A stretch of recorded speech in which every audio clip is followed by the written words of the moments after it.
चलो चलो ध्यान दो अभी यहाँ पे। थोड़ा समराइज करते हैं हमने क्या पढ़ा है अब तक, और फिर कुछ क्वेश्चन सॉल्व करेंगे हमने, ठीक है। Vectors, right. आपको पता है कि वेक्टर्स जो है वो ऐसी क्वांटिटीज है जिनके पास मैग्नीट्यूड के अलावा और क्या है, बोलो, डायरेक्शन भी, ठीक है। आपको ये भी पता है, मैं बहुत बार बोल चुका हूँ कि सपोज कोई पर्सन है जो यहाँ से ऐसे चल के गया 10 मीटर, 10 मीटर चल के जा रहा है, यहाँ तक आया, और फिर यहाँ से उसने वापस चल के ऊपर गया, इस तरफ गया, और इधर भी गया, लेट्स से 15 मीटर।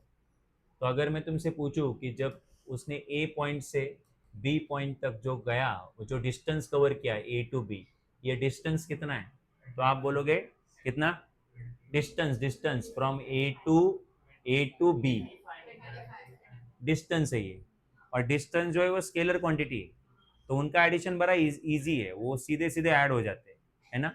जैसे मास है तो 5 kg मास में 2 kg मास ऐड करना है, 7 kg हो गया, उसमें कुछ सोचने की जरूरत नहीं पड़ती, बिकॉज ये क्वांटिटी स्केलर है, ये क्वांटिटीज वेक्टर नहीं है। बट वेक्टर्स क्वांटिटी का ऐसा नहीं होता। तो आपको पता है कि अगर मैं यही क्वेश्चन, सेम क्वेश्चन आपको ये पूछूं कि ए टू बी तक डिस्प्लेसमेंट कितना है, तो वो आंसर तो आपका 10 प्लस 15 25 होगा कि नहीं होगा? नहीं होगा, राइट। वो तो खाली डिस्टेंस का आंसर है। क्यों नहीं होगा? अभी ये ऐसा नहीं कि कोई इस बैच में नहीं बैठा है तो उसको नहीं पता, ऐसा क्यों नहीं होगा? आपको 10 स्टैंडर्ड से 9 स्टैंडर्ड से पता है कि डिस्प्लेसमेंट जो होता है वो शॉर्टेस्ट डिस्टेंस बिटवीन 2 पॉइंट होता है। तो ए टू बी तक का अगर मैं डिस्प्लेसमेंट पूछूं, तो डिस्प्लेसमेंट तो ये होगा ना, शॉर्टेस्ट डिस्टेंस हमेशा दोनों के बीच का स्ट्रेट लाइन होता है, तो ये होगा shortest distance between A and B. और पाइथागोरस थ्योरम से हम लोग इसका आंसर निकाल सकते हैं। बट वो इतना जरूर है कि जो भी वो आंसर आएगा वो 25 मीटर नहीं आ सकता, बराबर है। इसका मतलब यहाँ से ये समझा कि डिस्प्लेसमेंट और डिस्टेंस सेम नहीं है। क्या सेम नहीं है दोनों में? तो डिस्टेंस स्केलर है और डिस्प्लेसमेंट वेक्टर है। तो यहाँ से ये भी समझ में आता है कि वेक्टर्स को आप लोग स्केलर जैसा ऐड सब्ट्रैक्ट नहीं कर सकते, राइट। ऐड करना, सब्ट्रैक्ट करना मतलब उनका रिजल्टेंट फाइंड आउट करना। तो वेक्टर का रिजल्टेंट स्केलर्स जैसा नहीं होता, वेक्टर का रिजल्टेंट निकालना थोड़ा स्पेशल है, राइट। तो रिजल्टेंट निकालने के लिए मैंने तुम्हें वेक्टर्स का रिजल्टेंट निकालने के लिए कल क्या सिखाया मैंने तुमको? रिजल्टेंट का मतलब टोटल, है ना, टोटल, या इसको नेट भी बोल सकते हैं, नेट। तो अगर आपको दो वेक्टर का रिजल्टेंट निकालना है, टोटल निकालना है, या फिर नेट वैल्यू निकालनी है, तो क्या सीखा आपने? तो आपने सीखा triangle law, triangle law of vector addition, याद है आपको? Triangle law of vector addition. कल हमने ये विथ प्रूफ सीखा। जिन लोगों ने ये कल का लेक्चर मिस किया वो लोग एक बार रिकॉर्डिंग देख लेना। आप देखो तो कल मैंने तुम्हें क्या सिखाया कि लेट्स से हमारे पास एक वेक्टर है, ठीक है, इसका नाम हमने रखा ओपी, राइट, ओ से पी। और जब भी वेक्टर लिखना हो तो आप उसके ऊपर ऐसा बार देते हो, बार लिखो या एरो लिखो, बार लिखो या फिर एरो लिखो, दोनों एक ही चीज है। तो ओपी बार, राइट, ये एक वेक्टर है। बट ओपी बार बोलने के लिए थोड़ा डिफिकल्ट जाता है, तो इसलिए हम लोग प्यार से उसको बोल सकते हैं स्मॉल ए स्मॉल बी, या फिर just capital A capital B, ऐसा तुम्हारी मर्जी। तो फिर सपोज मैंने इसको प्यार का नाम दे दिया ए बार, है ना, शॉर्ट नाम दे दिया। तो अगर मैं तुमसे ये पूछूं कि ओ से लेके पी तक का डिस्टेंस कितना है, हाँ, नहीं नहीं नहीं नहीं, गलत बोल रहे हो आप, डिस्टेंस बोला, डिस्टेंस मतलब वैल्यू, है ना। तो अगर मैं ओ से पी तक की वैल्यू गिनूं, क्या गिनूं? राइट। ओ, अगर आप देखो दो चीजें, ओपी बार और ओपी, तो ओपी बार में मैग्नीट्यूड भी आया, मतलब वैल्यू भी आई, और डायरेक्शन भी आई, दोनों आए। तो मैंने खाली वैल्यू पूछी, तो वैल्यू में आप लोग खाली क्या बोलोगे? ओपी। या फिर ए बार और ए में क्या फर्क है? वही फर्क है। तो अगर ए बार आया तो ए बार में मैग्नीट्यूड भी है, और ए में खाली क्या है? मैग्नीट्यूड है, वैल्यू है, राइट। तो अगर मैं तुमसे पूछता हूं कि ओ टू पी तक का डिस्टेंस कितना है, ए, तो आपको डिस्टेंस खाली ए बोलना है। और अगर मैं तुमको ओ टू पी तक का वेक्टर बोलता हूं तो आपको क्या बोलना है? ए बार बोलना है। फर्क समझ में आ रहा है आपको? बोलने का फर्क, ठीक है। उसके बाद मान लो, जहां देखो ये एक पहला वेक्टर है, दूसरा वेक्टर पी से ही शुरू हो रहा है, ठीक है, और उसका नाम दे दिया हमने पी क्यू। क्या नाम है उसका? तो ये ओपी जो वेक्टर है जिसका हमने प्यार से नाम ए बार रखा है, वो शुरू हुआ है ओ से, तो ओ को हम लोग बोलते हैं टेल, और पी पे खत्म हो रहा है वो, तो पी उसका क्या है? हेड है ओपी का।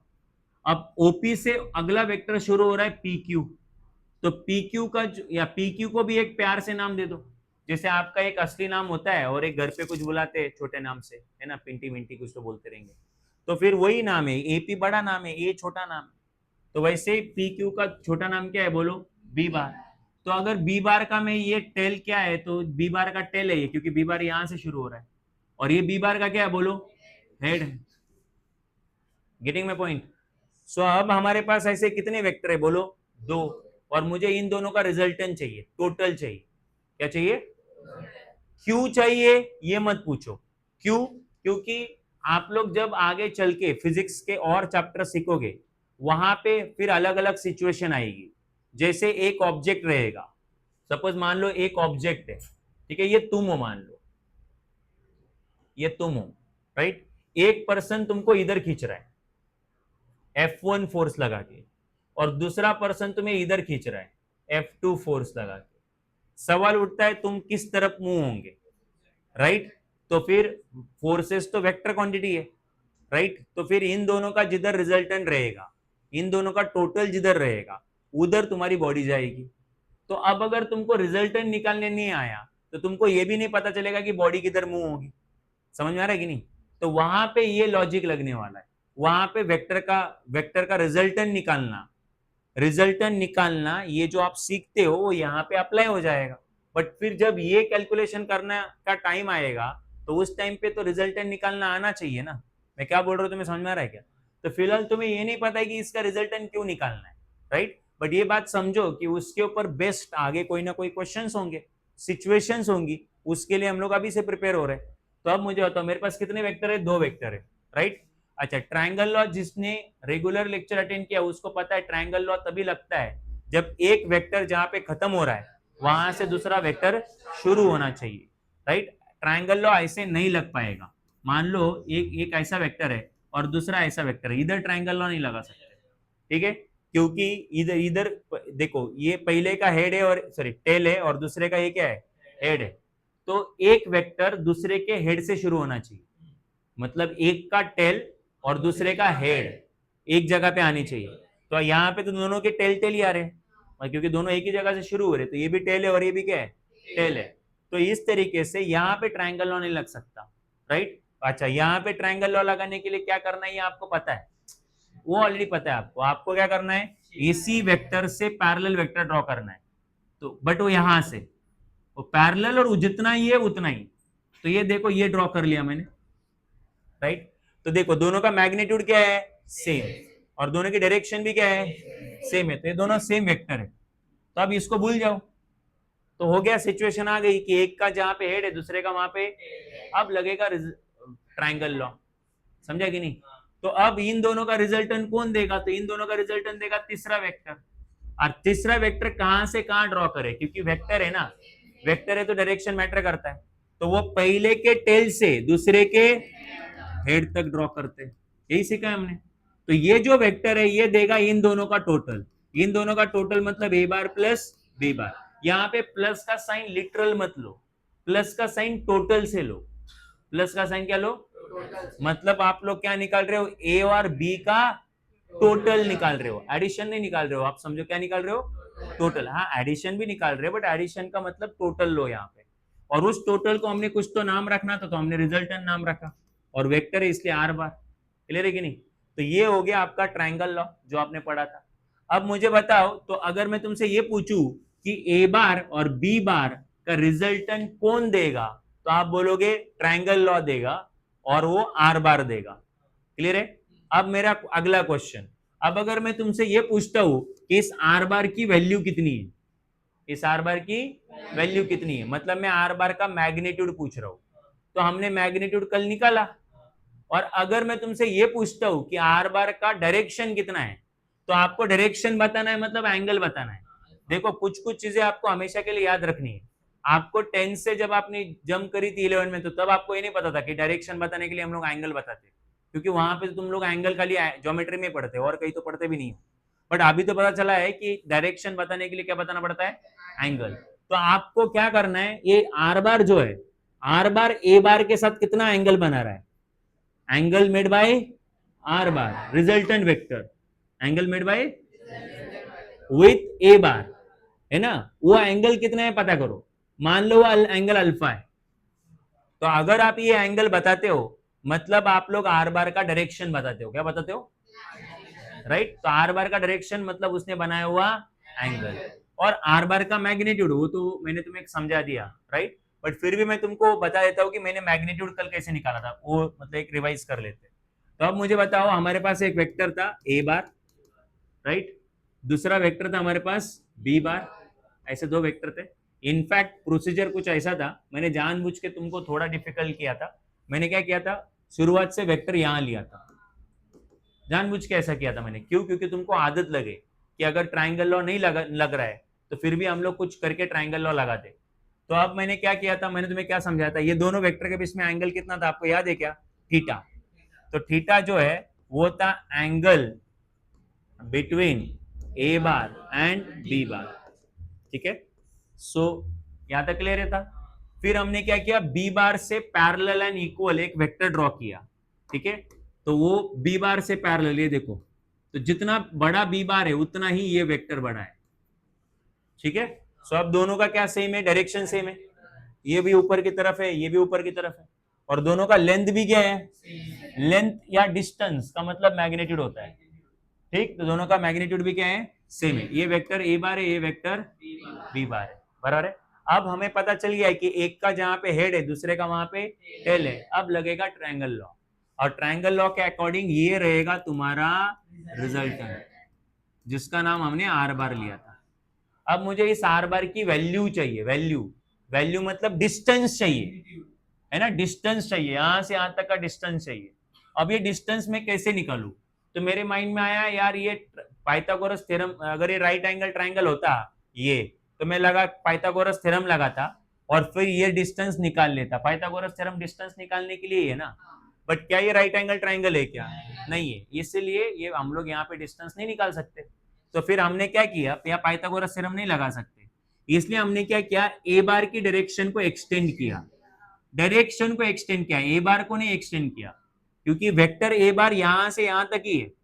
तुम चाहिए तो उसको नेमिंग कर लो, तो तुम चाहिए तो इसको ओ बोल दो, इसको क्या बोल दो पी, और इसको बोल दो क्यू। तो अगर मैं तुमसे पूछूं कि ए बार ये वेक्टर कहां से कहां तक है, तो ओ से कहां तक है, वो पी तक है।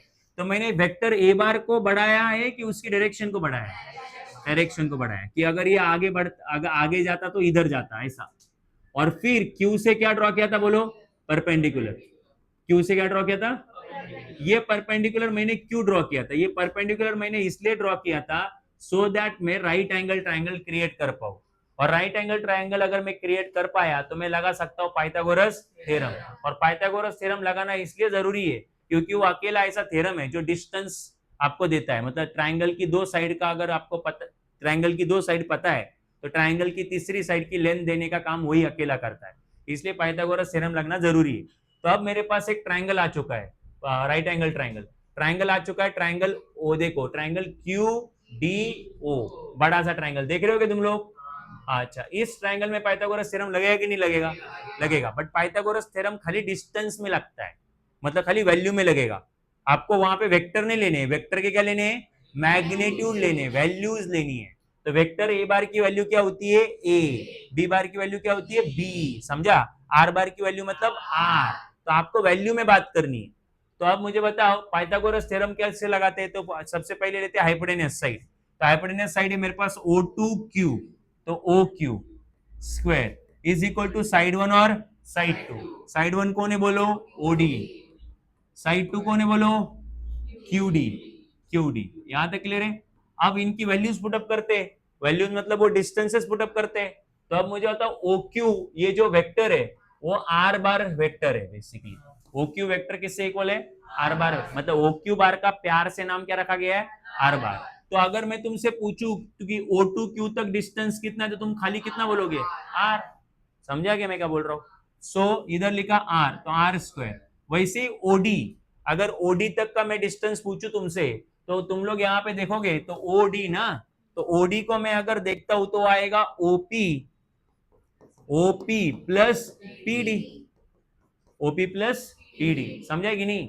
अच्छा, बट एक काम करो, तुम बोलोगे सर ओपी तो हमें पता है, ओ टू पी तक का वैल्यू कितना है, ए बार, सही है ना? हाँ ए, ध्यान नहीं तुम्हारा, कुछ लोग हाँ बोलते हैं। सो इधर ओपी की वैल्यू ए बार होगी कि ए होगी? ए होगी, क्योंकि ए बार लिखा तो फिर मैग्नीट्यूड और डायरेक्शन दोनों आया, और मुझे खाली वैल्यू चाहिए, ठीक है, मैग्नीट्यूड चाहिए तो ए। अब मुझे क्या चाहिए बोलो, पीडी, तो पी से डी तक की वैल्यू चाहिए, क्या मेरे पास वो वैल्यू है फिलहाल? नहीं। तो अगर आपको याद होगा तो कल मैंने एक और काम किया था, मैंने एक छोटू ट्राइंगल भी लिया था। क्या है छोटू ट्राइंगल? बोल, क्यू डी पी, क्यू छोटू सा ट्राइंगल है, राइट एंगल ट्राइंगल ही है। अब मुझे बताओ इस ट्राइंगल में, ठीक से सोच के बताओ, कल भी बताया था, ये एंगल थीटा है, तो ये भी एंगल क्या रहेगा? कारण ज्योमेट्री, सपोज एक लाइन है और ये दो पैरेलल लाइन है, तो आपको पता है ये लाइन मतलब वेक्टर ए बार, और ये दोनों पैरेलल मतलब बी बार, ये भी बी बार है और ये भी कौन है? बी बार है, एक दूसरे को पैरेलल ही हो, तो फिर ये एंगल और ये एंगल हमेशा क्या होते हैं? ज्योमेट्री में इतना तो सीखा होगा, तो फिर ये एंगल थीटा है। तो अगर इस ट्राइंगल में मैं साइन थीटा और कॉस थीटा लगाता हूं, तो साइन लगाऊंगा तो मुझे ऑपोजिट साइड मिलेगी, और कॉस लगाऊंगा तो अब मुझे बताओ साइन थीटा का फॉर्मूला क्या है? अगर तुम में से किसी को भी ट्रिग्नोमेट्री नहीं आती तो कम से कम साइन कॉस टैन ये तीन रट्टा मार लो, राइट? कुछ नहीं, मतलब हमारे पास तो 6 ट्रिग्नोमेट्रिक फंक्शन है, आपको बस 3 रट्टा मारनी चाहिए, साइन थीटा, कॉस थीटा और टैन थीटा। साइन थीटा होता है अपोजिट अपॉन हाइपोटेनस, कॉस होता है that is adjacent upon hypotenuse, और ठीक है, और क्या बोलो, ऑपोजिट अपॉन, शाबाश, एटलीस्ट ये 3 रट्टा मारो, कुछ नहीं तो ठीक है। तो अब अगर मैं यहाँ पे साइन थीटा रट्टा मारू तो साइन थीटा क्या होता है बोलो?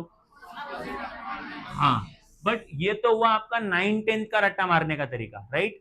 हमको यहाँ पे कैलकुलेशन के लिए और एमसीक्यूज फटाफट सॉल्व करने के लिए हमें क्या करना चाहिए? तो हमें जनरली जरूरत पड़ती है ऑपोजिट साइड की और एडजेसेंट साइड की, मतलब मोस्ट ऑफ द टाइम आपको हाइपोटेनस होता है और आपको ऑपोजिट और एडजेसेंट निकालना रहता है, most of the time 90% of times, ठीक है?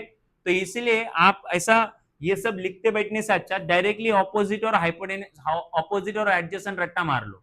मतलब क्या समझाता हूं मैं, मुझे बताओ ये हाइपोटेनस इधर डिवाइड इधर गया तो hypotenuse multiply by sine theta, hypotenuse multiply by क्या बचा? ये ऑपोजिट साइड, बस आपने ऑपोजिट साइड का रट्टा मार लिया अभी। तो जब भी ऑपोजिट साइड चाहिए होगी तो आप क्या बोलोगे? बोलो, एवरेज स्टूडेंट मुझे साइन थीटा बताएगा, बट एंट्रेंस वाला स्टूडेंट मुझे क्या बताएगा? ऑपोजिट बताएगा। अगर मैं पूछूं कि ऑपोजिट साइड कितना होता है तो तुम मुझे क्या बताओगे? समझा कि नहीं? अच्छा, अब इधर इधर आ जाओ, कॉस थीटा में आ जाओ, अगेन हाइपोटेनस इधर डिवाइड है, उधर गया तो हाइपोटेनस इनटू कॉस थीटा, बता कौन? हाँ, सो इसके बाद तुमको ऐसे याद होना चाहिए, नॉर्मल तरीके से याद नहीं होना चाहिए, राइट? अब बता मुझे, ये क्या है तेरा? थीटा है। अच्छा, थीटा का ये कौन सा साइड है? एडजेसेंट साइड है, बाजू में, और ये सामने जो है वो ऑपोजिट साइड है, और ये जो है वो कौन है तेरा? हाइपोटेनस। हाइपोटेनस बी बार दिख रहा है, बट हाइपोटेनस बोला तो साइड की लेंथ आ गई। जब भी आप लोग, हाँ, जब भी आप लोग ऑपोजिट बोलते हो, हाइपोटेनस बोलते हो, ये लेंथ होती है, डिस्टेंसेस होते हैं, तो वो वेक्टर में होते हैं कि वैल्यू में होते हैं? तो आपको अगर किसी ने पी क्यू का लेंथ पूछा तो आप बी बार बोलोगे कि बी बोलोगे? हाँ, तो जब भी ट्रिग्नोमेट्री में आप पुटअप करोगे तो वैल्यू पुटअप करोगे, वेक्टर्स पुटअप नहीं करोगे, समझा? तो आप मुझे बताओ, अब डायरेक्टली बात करते, बोलो ये पीडी जो है वो तुम्हारा कौन सा साइड है? बोलो, एडजेसेंट। तो एडजेसेंट साइड का वैल्यू क्या होता है? इधर इधर इधर, हाइपोटेनस इनटू, मैं ऐसे भी करवा सकता हूँ, कल करवाया था मैंने ऐसा, बट मुझे नहीं करवाना। तुम लोग ये थोड़ी ऐसी वाली चीजें याद रखो जिससे फास्ट हो कैलकुलेशन, ये धीरे धीरे तो कोई भी कर लेगा। सो बोलो एडजेसेंट साइड क्या होती है? हाइपोटेनस इनटू, तो क्या है आपका हाइपोटेनस? पी क्यू या फिर बी, और इनटू क्या हुआ? Cos theta. अब मुझे बताओ ऑपोजिट साइड कौन है? बोलो, क्यू डी। थीटा की ऑपोजिट रे, थीटा के सामने मतलब ऑपोजिट, थीटा के बाजू में मतलब एडजेसेंट। तो बोलो ऑपोजिट साइड के लिए मैंने क्या फॉर्मूला बताया आपको, तो हाइपोटेनस मतलब कौन, बी ना, हाँ, और इनटू कितना आया साइन थीटा। बोल नहीं समझा, तो अब बता पीडी कितना आया तेरा, पीडी आया बी कॉस थीटा। बोल तेरा क्यूडी कितना आया, बस शाबाश। अब एक काम करो, तो अब मुझे बताओ तुमको अगर याद होगा तो तुम्हें ओडी चाहिए था, तो ओडी इज इक्वल टू कितना है ओपी प्लस, तो ओपी हो गया तेरा ए और पीडी हो गया तेरा बी कॉस थीटा, शाबाश। सो ओडी कितना हुआ बता, चल इधर पुटअप कर ले ए प्लस बी कॉस थीटा, उसका कितना आया बोल स्क्वायर। अब क्या आगे क्यूडी वो भी निकाल के रखा है बी साइन थीटा, उसका क्या आया, तो R square is equal to, बीच में अभी ये ब्रैकेट का क्या है स्क्वायर है, बीच में कौन है प्लस है, तो बीच में प्लस है तो लगा दे ब्रैकेट का ए प्लस बी का होल का स्क्वायर। बोल ये ए होगा और ये पूरा बी होगा, राइट। कभी कभी ना बच्चों ऐसा नहीं करने का कि ये ए बट इधर बी के जगह पे तो बी कॉस थीटा है, बड़ा डेंजर लग रहा है। क्या डेंजर लग रहा है, तुमने 8 में थोड़ी इजी इजी चीजें सीखी थी। 8 में अगर इधर दिया x प्लस वाई तो x को a लेते थे और y को b लेते थे, बस वही करना है तुमको, a को a लेना है और b को b cos थीटा लेना है, बस इतना दिमाग लगा दो। तो बोलो क्या आएगा, बोलो a square plus B square चाहिए तुमको, बी स्क्वायर ले लो, A square plus B square मतलब ए स्क्वायर प्लस बी की जगह पे कौन है बी कॉस थीटा है, तो उसका क्या आएगा और प्लस कितना आएगा 2ab। अरे ऐसे लिखो a square plus 2ab cos plus B square लिखो, मतलब a प्लस बी का होल का स्क्वायर जो है a square plus 2ab plus B square ऐसे लिखो, या a square plus B square plus 2ab ऐसे लिखो, फर्क पड़ता नहीं है। तो हमने ये दूसरे वाले तरीके से लिखे, बट दोनों सेम ही कि अलग अलग है, राइट, खाली लिखने का तरीका अलग है। हाँ बोलो अभी आगे, और आगे कौन है बोलो, इसके आगे बी साइन थीटा का होल का स्क्वायर। अब बताइए क्या ए का स्क्वायर, अच्छा ये बी और कॉस थीटा दोनों मल्टीप्लाई में है तो बी का भी स्क्वायर कॉस का भी square plus 2ab cos theta, और ये क्या बी साइन थीटा का होल का स्क्वायर, पता क्या है ये B square sine square theta, बराबर है। तो अब मुझे बताओ ये क्या ए स्क्वायर है, अच्छा अभी इसमें भी बी का स्क्वायर है और इसमें भी, दोनों को बाजू बाजू में लगाओ उनको बड़ा अच्छा लगेगा, तो B square cos square theta इधर तो है ही, और इसको ये जो प्लस है इसको इधर लिखो, क्या है वो B square sine square theta, जिसमें जिसमें बी स्क्वायर है दोनों को एक दूसरे के बाजू में लिखा, अरे अच्छा लगेगा, लाइक टाइम बाजू बाजू में लिख दिए, कॉमन निकालने में इजी जाएगा ना। और आगे कौन है बोलो 2ab cos थीटा। अब बताओ ये क्या है ए स्क्वायर है, अब इसमें से कौन कॉमन निकलेगा, शाबाश, अंदर कौन आएगा प्लस, शाबाश, प्लस कितना आएगा, और आगे ये a square plus B square, अच्छा cos square theta plus sign square theta कितना होता है, शाबाश, प्लस कितना है बोल, अच्छा ये a square plus B square into 1 कितना रहेगा, और आगे कौन रहेगा, और इधर लेफ्ट में कौन है बोल, राइट। अब एक काम करो, हमारे पास आर का स्क्वायर आया है, हमें तो आर चाहिए, इसलिए दोनों तरफ क्या कह लेंगे स्क्वायर रूट,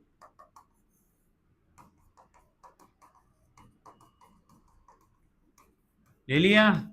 अब बताओ ये आर का क्या है, आर के अलावा कोई है इधर और, तो उसका स्क्वायर और उसका रूट क्या होगा, बट इधर ए का स्क्वायर है बट साथ में प्लस बी भी है, तो फिर वो स्क्वायर और रूट कैंसिल होने वाला, वो आर स्क्वायर जैसे अकेले थोड़ी ना है। और दूसरी चीज ये ब्रैकेट है पूरा, अगर स्क्वायर रूट तभी कैंसिल होता जब ये ब्रैकेट का क्या होता स्क्वायर होता, ब्रैकेट का स्क्वायर तो नहीं है, तो स्क्वायर रूट कैंसिल होने वाला। तो बताओ मेरा आर कितना आया, अभी आर कितना आया, under root of A square plus B square plus, ये रिजल्टेंट की वैल्यू आई, ये जो रिजल्टेंट है उसकी क्या आई बोलो वैल्यू, मैग्नीट्यूड आया। और देखो जरा उस वो रिजल्टेंट के फॉर्मूला में कौन कौन है, पहले वेक्टर ए का वैल्यू है, ये वेक्टर बी का वैल्यू है, राइट, और ये दोनों वेक्टर के बीच का क्या है एंगल है, एंगल है थीटा, एंगल होता है, डिस्टेंस क्या है, कौन बोल रहा है डिस्टेंस भाई, तो बोलो ये पहले वेक्टर के वैल्यू का क्या है, ये स्क्वायर, दूसरे वेक्टर के वैल्यू का भी क्या है, वैल्यू का स्क्वायर मतलब मैग्नीट्यूड। तो फर्स्ट वेक्टर के मैग्नीट्यूड का स्क्वायर प्लस सेकेंड वेक्टर के मैग्नीट्यूड का square plus 2 times the magnitude of the first vector into magnitude of और into cos theta, angle cos theta, right. पर थीटा जो है वो दोनों वेक्टर के बीच का क्या होता है, बोलो एंगल होता है। तो अगर आपको रिजल्टेंट निकालना है तो आपको दो वेक्टर के बीच का क्या चाहिए, बोलो एंगल चाहिए। अगर दो वेक्टर के बीच के एंगल आपके पास नहीं है तो आप लोग ये फॉर्मूला नहीं लगा सकते हो। अरे समझा नहीं समझा? तो इतना आया था वैल्यू, बराबर है। अब आगे सुनना, अब मैंने तुम्हें कल ये भी सिखाया था कि आर बार का डायरेक्शन निकालना है। अभी क्या निकालना है, आर बार डायरेक्शन निकालना, मतलब आर बार ने ए बार या बी बार के साथ कितना एंगल बनाया। तो आर बार जो है, देखो ये ग्रीन कलर में या फिर ये व्हाइट कलर में, तो आर बार ने इधर ये पूरा एंगल थीटा है, हाँ इसको मत थीटा बोल देना, मैं ये नीचे वाला एंगल बोल रहा हूं। तो ये एंगल जो है वो किसने बनाया है, आर बार ने बनाया। किसके साथ बनाया, ए बार के साथ। तो इस एंगल को पता नहीं तो हमने क्या बोला, अल्फा। और ये जो आर बार है, ये आर बार आगे जाके ये कौन है, बी बार है। और दोनों के बीच का इधर का एंगल नहीं पता तो हम लोग क्या बोलेंगे, बीटा। नहीं पता ना तो बीटा बोल दिया। तो ये एंगल नहीं पता तो अल्फा, ये एंगल नहीं पता तो बीटा। तो मैंने तुम्हें कल एक चीज समझाई थी कि सपोज मेरे पास एक ट्राइंगल है, राइट। सो अब मुझे बता, ये एंगल और ये एंगल और ये एंगल तीनों में क्या रिलेशन है। तो ये हुआ एक्सटीरियर क्योंकि ट्राइंगल के बाहर का है, और ये हुआ रिमोट इंटीरियर और ये भी रिमोट इंटीरियर एंगल। तो दोनों रिमोट इंटीरियर एंगल को ऐड करते हो तो क्या आता है, एक्सटीरियर एंगल आता है। तो फिर ये कौन है, अल्फा है, ये कौन है, बीटा है। तो अल्फा और बीटा को मैं ऐड करता हूं तो मुझे कौन मिल जाएगा, थीटा मिल जाएगा, क्योंकि एक्सटीरियर एंगल मेरा थीटा है। देख रहे हो तुम लोग, ये गलत बोल रहा हूं मैं? बट अल्फा या बीटा निकालना जरूरी है क्योंकि अल्फा और बीटा ये आर बार ने बनाए हुए एंगल है, किसके साथ, ए बार और वो एंगल ही आपके डायरेक्शन होते हैं। तो अब आपको इस डायग्राम को देख के एक तो अल्फा निकालना है या फिर बीटा निकालना है, कोई एक निकाल लो। तो मैंने क्या किया, दोबारा इस ट्राइंगल का यूज किया, वंस अगेन इस ट्राइंगल का यूज किया। कौन से वाले ट्राइंगल का यूज किया, तो ये बड़े वाला ट्राइंगल। बड़ा वाला ट्राइंगल मतलब क्यू डी ओ, वो जो ट्राइंगल था, चाहिए तो इधर दोबारा ड्रॉ करता हूं मैं। तो ये था क्यू, ये था डी और ये था ओ, और यहां से ऐसा जो था वो था यहाँ पे शायद पी, और ये तुम्हारा ए बार था, ये तुम्हारा बी बार था, ये तुम्हारा थीटा था, और ये तुम्हारा कौन था, अल्फा, और ये तुम्हारा कौन था, बीटा। याद है ना, बीटा। बीटा सिंबल है रे, जैसे थीटा सिंबल होता है एंगल का, जैसे एक्स और वाई सिंबल होते हैं, वैसे बीटा भी क्या है। नहीं तो कोई देखता रहेगा ऐसा कहां से आया बीटा। और ये जो वेक्टर था वो आपका बी बार था, और ये वेक्टर जो था वो ए बार था, और ये जो उन दोनों का रिजल्टेंट जो है ये आर बार। अच्छा बस। सो अब मुझे कौन चाहिए, अल्फा चाहिए। तो अब अल्फा के लिए मैंने क्या किया, टैन यूज किया था। अब टैन मैंने क्यों यूज किया था वो समझा देता हूं।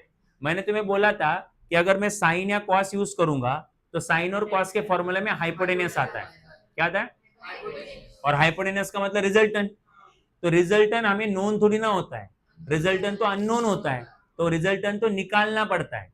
तो आप टैन अल्फा को, आपको टैन अल्फा निकालना है, तो आपका अल्फा खुद अननोन है। और अगर आप लोग इधर ऐसा, मतलब बेसिकली अगर आप मान लो साइन अल्फा यूज करते हो तो साइन अल्फा आएगा ऑपोजिट अपॉन हाइपोटेनस। तो हाइपोटेनस तो तुम्हारा आर है, तो आर खुद अननोन है ना। तो अननोन आपको, अल्फा भी अननोन, आर भी अननोन, तो एक ही फॉर्मूला में दो अननोन रहेंगे तो आपका वैल्यू निकलेगा क्या, नहीं, राइट। इसलिए आप लोग साइन या कॉस यूज नहीं करोगे, क्योंकि साइन और कॉस में कौन आता है तुम्हारा, हाइपोटेनस आता है, और हाइपोटेनस क्या था बोलो, अननोन था, इसलिए अननोन होता है। इसलिए आप लोग हाइपोटेनस ऐसा फॉर्मूला यूज करोगे ट्रिग्नोमेट्री का जिसमें हाइपोटेनस नहीं आता हो। कौन है वो फॉर्मूला, टैन। ठीक है, तो टैन जो है, तो टैन लगा दो, टैन अल्फा क्या होता है, टैन अल्फा ऑपोजिट अपॉन, तो अल्फा का ऑपोजिट है क्यू डी, ये देख रहे हो तुम लोग, क्यू डी। और हाइपोटेनस, सॉरी एडजेसेंट ना, एडजेसेंट है O D, O D, right. अगर तुमको याद रहेगा तो क्यूडी जो है, क्यूडी तो थीटा का अपोजिट साइड है। क्यूडी क्या है, थीटा का अपोजिट। अपोजिट साइड होता है hypotenuse into sine theta, hypotenuse into, पीछे से याद नहीं करने का, दोबारा निकालने का। और जो पीडी है, पीडी वो थीटा का कौन सा साइड है, एडजेसेंट। तो एडजेसेंट साइड होता है हाइपोटेनियस इनटू कॉस थीटा, तो हाइपोटेनियस बी है इनटू कॉस थीटा। पक्का? तो अब मुझे बताओ tan अल्फा क्या आएगा, ऑपोजिट अपॉन एडजेसेंट। तो ऑपोजिट क्या है बोलो, b sin थीटा। तो लिख दिया b sin theta upon adjacent मतलब ओडी। ओडी का मतलब O2D तक का मतलब O2P। O2P A है, ए बार नहीं है ए, क्योंकि जब भी आप लोग ट्रिग्नोमेट्री में लिखते हो, पाइथागोरस थ्योरम में लिखते हो, तो आप लोग वैल्यू लिखते हो, वेक्टर नहीं लिखते। अच्छा, और आगे कौन है बोलो, ए प्लस आगे कौन है पीडी, तो क्या आएगा बी कॉस थीटा। इस तरीके से तुम्हारा कौन निकल के आया था, tan अल्फा। इसमें से जो अल्फा है वो आपकी वेक्टर आर बार की क्या है बोलो, डायरेक्शन। तो अल्फा को क्या बोलते हैं बोलो, डायरेक्शन ऑफ रिजल्टेंट वेक्टर। क्या बोलते हैं, मतलब आर बार, बराबर है। बट कभी कभी ना तुमको बीटा निकालने के लिए बोल देते जानबूझ के। क्या निकालने बोल देते, बट हमें पता है कि alpha plus beta is equal to कितना होता है, तो थीटा क्या होता है, एंगल बिटवीन टू वेक्टर्स। तो वो गिवन रहेगा, ये क्या रहेगा, अल्फा हम लोग इस फॉर्मूला से निकाल लेंगे, अरे है नहीं। और फिर अल्फा और थीटा पुटअप किया तो आपको कौन मिल जाएगा, तो बस, राइट। तो ये बीटा तो मिल जाएगा, समझे कि नहीं। तो इस तरीके से आपने कल सीखा था दो वेक्टर का रिजल्टेंट का फॉर्मूला। तो इस तरीके से दो वेक्टर का क्या निकालते बोलो, रिजल्टेंट। और वो जो रिजल्टेंट आया उस रिजल्टेंट का ये क्या है बोलो, डायरेक्शन। तो मैंने तुम्हें बोला था आपको कुछ आए ना आए, आपको कम से कम ये दो फॉर्मूले आने चाहिए। क्या आने चाहिए, राइट। देखो बोर्ड एग्जाम, कुछ कुछ लोगों को लगता है नीट और जेई डिफिकल्ट होता है बोर्ड से। मुझे लगता है बोर्ड एग्जाम ज्यादा डिफिकल्ट है नीट और जेई से, क्योंकि अगर किसी को नीट और जेई में मार्क्स लाना है तो उसको दो फॉर्मूले याद रखने, एक है रिजल्टेंट का फॉर्मूला और एक है दूसरा बोलो डायरेक्शन का फॉर्मूला। रिजल्टेंट का, अरे हाँ या नहीं, खाली फॉर्मूला। बट जिसको बोर्ड में मार्क्स लाने हैं उनको ये डेरिवेशन भी याद रखना है, क्योंकि वहां पे डेरिवेशन वाला क्वेश्चन आएगा, राइट। तो डेरिवेशन भी तो याद होना चाहिए। सो डेरिवेशन में तो ज्यादा स्टेप्स है, फॉर्मूले याद रखना मतलब दो ही स्टेप याद रखना। सो क्या डिफिकल्ट है और क्या इजी है तुम लोग डिसाइड कर लो, ठीक है। सो एनीवेज, सो इस तरीके से आपने रिजल्टेंट और क्या निकाल लिया था बोलो, डायरेक्शन। कुछ डाउट है अभी यहाँ पे, ओके चलो आगे बढ़ते हैं अभी यहाँ। तो अब मैंने इसके बाद तुम्हें चार केसेस सिखाए थे, राइट। वो केसेस ऐसा है, पहला केस ये था कि अगर दो एंगल सेम डायरेक्शन में है तो एंगल उनके बीच में एंगल क्या बनेगा, जीरो। दूसरा, दो वेक्टर एक दूसरे के क्या है, अपोजिट है। तीसरा था दो वेक्टर अगर एक दूसरे को परपेंडिकुलर है तो। और चौथा केस है अगर दो वेक्टर का वैल्यू ये सेम है तो। ऐसे टोटल चार मैंने तुम्हें केसेस सिखाए थे, राइट। तो चलो ये केसेस के बारे में दोबारा एक बार फटाफट बात कर लेते। तो बोलो क्या आया था, रिजल्टेंट की वैल्यू कितनी आई थी, जल्दी बोलो। पहले वेक्टर के मैग्नीट्यूड का, दूसरे वेक्टर का मैग्नीट्यूड का स्क्वायर। थीटा दोनों वेक्टर के बीच का क्या होता है, एंगल। आगे तो पहला केस क्या था, if direction of both vectors is same. अगर दोनों वेक्टर का डायरेक्शन कैसा है, सेम है। तो मैंने एक एग्जांपल भी दिया था कि ये दोनों वेक्टर का डायरेक्शन सेम है, ऐसा कब होगा। तो मैंने तुम्हें बोला था, मान लो कि एक पर्सन है जिसने पॉइंट ओ से चलना शुरू किया और वो चल चल के पॉइंट ए तक चला गया या पॉइंट पी तक चला गया, राइट।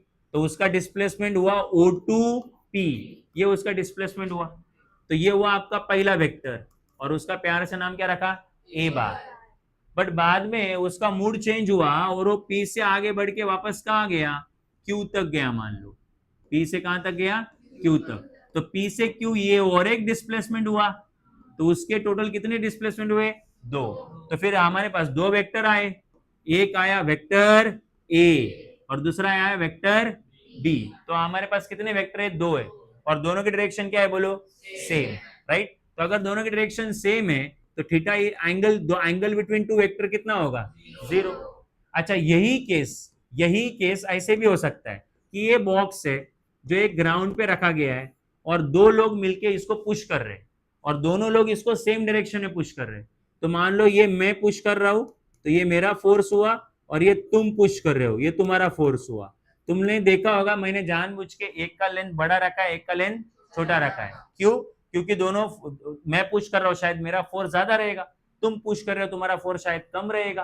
तो फिर आपको पता है जो लेंथ होती है वो मैग्नीट्यूड देता है। तो अगर ये फोर्स की वैल्यू ज्यादा है तो उसकी लेंथ भी ज्यादा रहेगी। इस फोर्स की वैल्यू कम है तो उसकी सॉरी वैल्यू कम है तो लेंथ भी क्या रहेगी, कम रहेगी। पर ये बात नोटिस करो कि दोनों वेक्टर का डायरेक्शन क्या है, सेम है। तो वंस अगेन इन दोनों वेक्टर के बीच में कितना एंगल बनेगा, 0 डिग्री। नहीं कि बनेगा कि नहीं बनेगा, क्योंकि दो वेक्टर अगर आपस में पैरेलल है तो उनमें एंगल बनता, तो सेम डायरेक्शन हुआ या पैरेलल डायरेक्शन हुआ तो एंगल क्या बनेगा बोलो, 0। तो if direction of both vector is same, या फिर आप ऐसे भी बोल सकते हैं कि vectors are parallel to each other.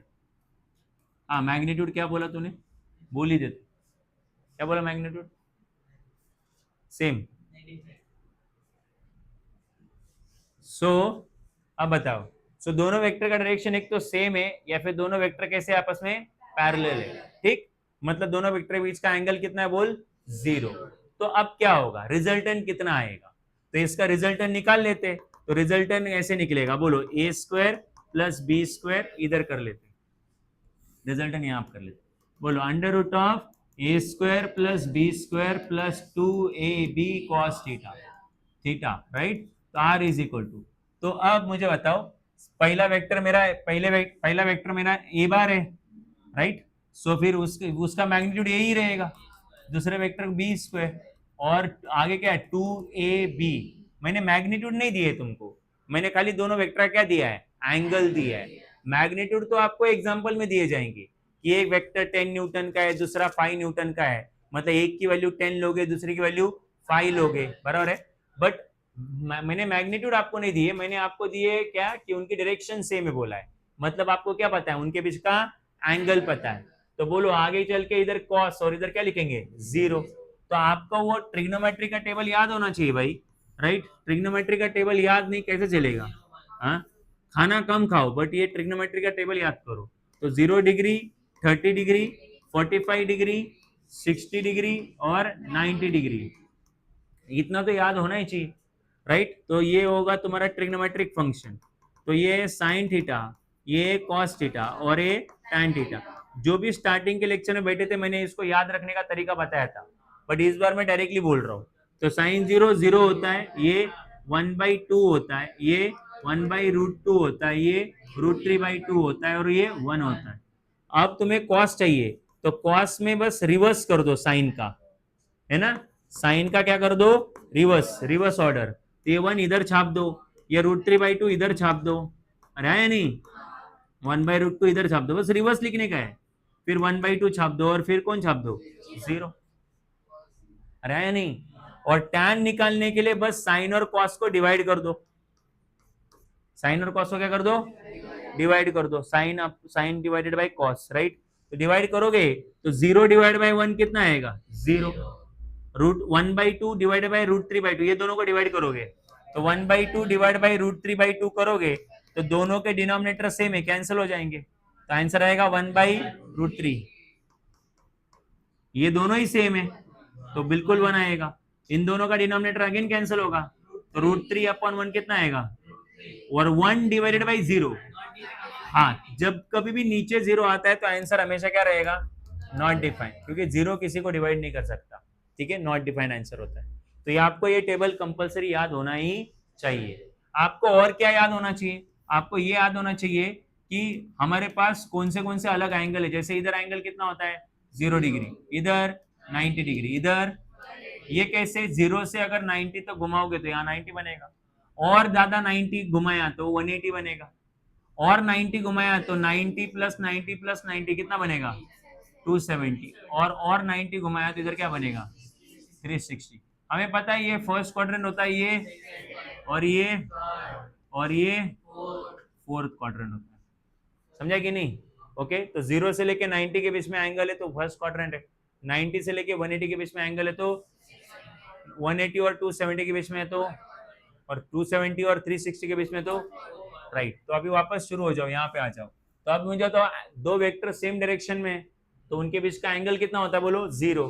तो cos 0 जो है, cos और ये 0, cos 0 कितना होता है बोलो, 1 होता है, right. So r is equal to under root of बोलो a² प्लस 2ab और cos 0 की जगह पे 1, तो ये आएगा r is equal to under root of बोलो a² plus b² plus 2ab। अब आगे बोलो आर इज इक्वल टू, अब ये सबको पता है कि a square plus B square plus 2ab किसका फॉर्मूला है, ए प्लस बी का होल का ये फॉर्मूला है। अरे हाँ या नहीं? तो अभी मुझे बताओ ये स्क्वायर होल का है, तो होल का स्क्वायर होल का रूट कैंसिल हो जाएगा और आर इज इक्वल टू क्या आएगा, ए प्लस बी। तो रिजल्टेंट की वैल्यू क्या आई, ए प्लस बी। मतलब सीधे सीधे ए के मैग्नीट्यूड को बी के मैग्नीट्यूड के साथ क्या करो, ऐड करो। बट तुमको एक बात याद है क्या, तो अगर मैं ऐसे ये मेरा ए बार है और ये मेरा बी बार है, बराबर है कि नहीं? तो इसका रिजल्टेंट सीधे सीधे ए प्लस बी थोड़ी ना आया, इसका रिजल्टेंट आया under root of A square plus B square plus 2ab cos theta. अरे है नहीं? एक ऐसा गया था, एक ऐसा गया था, तो उस केस में रिजल्टेंट ऐसा आया। अरे है नहीं? बट रिजल्टेंट ऐसा कब आया, जब दोनों के डायरेक्शन क्या हो, सेम हो। नहीं समझा मैं क्या बोल रहा हूं? मैं दोबारा समझाता हूं, मुझे बोलना क्या है। बोलना मुझे ये है कि जब एक वेक्टर ऐसा गया और दूसरा वेक्टर ऐसा गया, है ना, तब मैंने जब मैंने इन दोनों का रिजल्टेंट निकाला तो वो रिजल्टेंट मुझे आया under root of A square plus B square plus 2ab cos theta, extra cos theta आया, बराबर है। बट अगर मैं वही वाला इधर आन दो, अगर मैं वही दो वेक्टर को सेम डायरेक्शन में कर दूं, ये देखो ना, वही दो वेक्टर को मैं क्या कर दूं, सेम डायरेक्शन में, तब रिजल्टेंट क्या आया, ए प्लस बी, सीधा ए प्लस बी, कोई रूट नहीं, कोई कुछ नहीं, इजी है ना। तो यहां से हमें क्या समझ में आता है, यहां से हमें यह समझ में आता है कि अगर दो वेक्टर का डायरेक्शन क्या है, सेम है, तो रिजल्टेंट निकालना इजी है, सीधा सीधा उनके मैग्नीट्यूड को क्या कर दो, ऐड कर दो। और अरे मतलब अगर ये फोर्स 10 न्यूटन है और ये फोर्स 5 न्यूटन है, इधर ये फोर्स कितना है और ये, तो इनका रिजल्टेंट पूछा तो आप सीधा कितना बोलोगे, 15 न्यूटन, क्योंकि दोनों की डायरेक्शन क्या है, सोचने की जरूरत नहीं ये लगाए कि ना लगाए, समझे कि नहीं। या फिर अगर ये डिस्प्लेसमेंट 10 मीटर है और आगे का डिस्प्लेसमेंट 3 मीटर है, तो टोटल डिस्प्लेसमेंट कितना हुआ, 13 मीटर, डायरेक्ट बोलो, क्योंकि दोनों की डायरेक्शन क्या है, सेम है। तो यहां से हमें यह समझा कि अगर दो वेक्टर का डायरेक्शन सेम है तो उनका रिजल्टेंट निकालने के लिए मेहनत करने की जरूरत, सीधे सीधे क्या करो, ऐड करो। तो डायरेक्शन अगर सेम है, डायरेक्शन ऑफ वेक्टर्स अगर सेम है, डायरेक्शन ऑफ वेक्टर्स अगर सेम है, तो उनके मैग्नीट्यूड को सीधे सीधे क्या करो, ऐड करो, मैग्नीट्यूड्स आर एडेड, ठीक है, याद रहेगा। तो अभी इधर 10 न्यूटन फोर्स और इधर 10 न्यूटन फोर्स, दोनों भी 10 रहेंगे तो टोटल कितना होगा, 20। ये लगाएंगे क्या, नहीं लगाएंगे, वो फॉर्मूला नहीं लगाएंगे, क्योंकि हमें पता है कि सीधे सीधे सेम डायरेक्शन रहेगा तो मैग्नीट्यूड क्या होता है, ऐड होता है, समझा। ओके, दूसरा केस बोलो अभी। हाँ, सेकेंड केस ये कि if two vectors are opposite of each other, दो वेक्टर एक दूसरे के से ऑपोजिट है, एंटी पैरेलल है, एंटी पैरेलल, ठीक है। तो एग्जांपल नंबर 1 क्या एग्जांपल है कि सपोज एक पर्सन है जो ओ पॉइंट से निकला चलने के लिए और ओ से चलते चलते पी तक गया, राइट, इसको ए बार बोल दो, suppose A to P vector को, और बाद में उसको कुछ याद आया इसलिए वो वापस रिवर्स टर्न लिया उसने और रिटर्न आ गया, और रिटर्न आया मान लो क्यू तक, कहां तक, क्यू तक, तो ये पूरा वेक्टर कौन था बोलो, ए बार। तो पी से वो वापस क्यू तक आया, रिटर्न आया वो, तो पी टू क्यू ये दूसरा डिस्प्लेसमेंट है, पहला डिस्प्लेसमेंट क्या था बोलो, ओ टू पी, तो वो एक वेक्टर हुआ ए बार। अब पी टू क्यू तक आया तो ये तो दूसरा डिस्प्लेसमेंट है कि नहीं, तो उस वेक्टर का नाम कुछ और है, तुम बोलोगे सर पी क्यू बार, चलेगा पी क्यू बार बोलो, या प्यार से उसको बी बार बोलो, अरे हाँ या नहीं। तो पहला डिस्प्लेसमेंट उसका ओपी बार हुआ, उसका नाम कौन है बोलो, ए बार। दूसरा डिस्प्लेसमेंट उसका पी क्यू बार हुआ, वो कौन है बोलो, बी बार, ठीक है। अब आगे बढ़ते हैं, चलो जान दो अभी, यहाँ पे यहाँ तक क्लियर है। अब आगे सुनना मैं क्या बोल रहा हूँ। तो मुझे अभी इधर टोटल रिजल्टेंट कितना हुआ, इन दोनों वेक्टर का रिजल्टेंट कितना हुआ वो निकालना है। तो आप देख सकते हो दोनों वेक्टर की डायरेक्शन एक दूसरे के से अपोजिट है, इसलिए उनको हमने क्या बोला, एंटी पैरेलल। या मैं तुमको और एक सिचुएशन बताता हूँ, सपोज एक बॉक्स है ना, और बॉक्स तुमको भी पसंद है, तुम्हारे भाई को भी पसंद है, तो तुम खींच रहे हो इस तरफ F1 बार फोर्स लगा के, तुम्हारा भाई खींच रहा है उस तरफ कितना फोर्स लगा के, F2 बार फोर्स लगा के, राइट। इसमें भी दोनों वेक्टर एक दूसरे कैसे अपोजिट है। या तीसरा वाला, एक बॉक्स है जो दोनों में से तुमको किसी को पसंद नहीं है, तो तेरा भाई बोल रहा है कि तू ले ले भाई इसको, और तुम बोल रहे तू ले लो भाई इसको, मेरे को नहीं चाहिए, राइट। अगेन दोनों का डायरेक्शन एक दूसरे कैसे अपोजिट है, तो सवाल उठता है बॉक्स किधर जाएगा, सवाल उठता है ये बॉक्स किधर जाएगा, तो फिर आंसर ये बॉक्स उधर जाएगा जिधर क्या होगा, रिजल्टेंट होगा।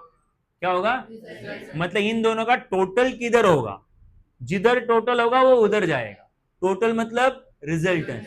तो अब आपको ये पता करना है कि इस केस में रिजल्टेंट कहाँ है, इस केस में, बट आपको पता है दो वेक्टर का अगर रिजल्टेंट का मैग्नीट्यूड निकालना है तो हमारे पास एक ही फॉर्मूला है, बोलो रिजल्टेंट का मैग्नीट्यूड निकालना है तो फॉर्मूला क्या है, बोलो under root of A square plus B square plus 2ab cos theta, ये फॉर्मूला है हमारे पास, है ना। इसी से हम लोग दो वेक्टर का क्या निकाल सकते हैं, रिजल्टेंट।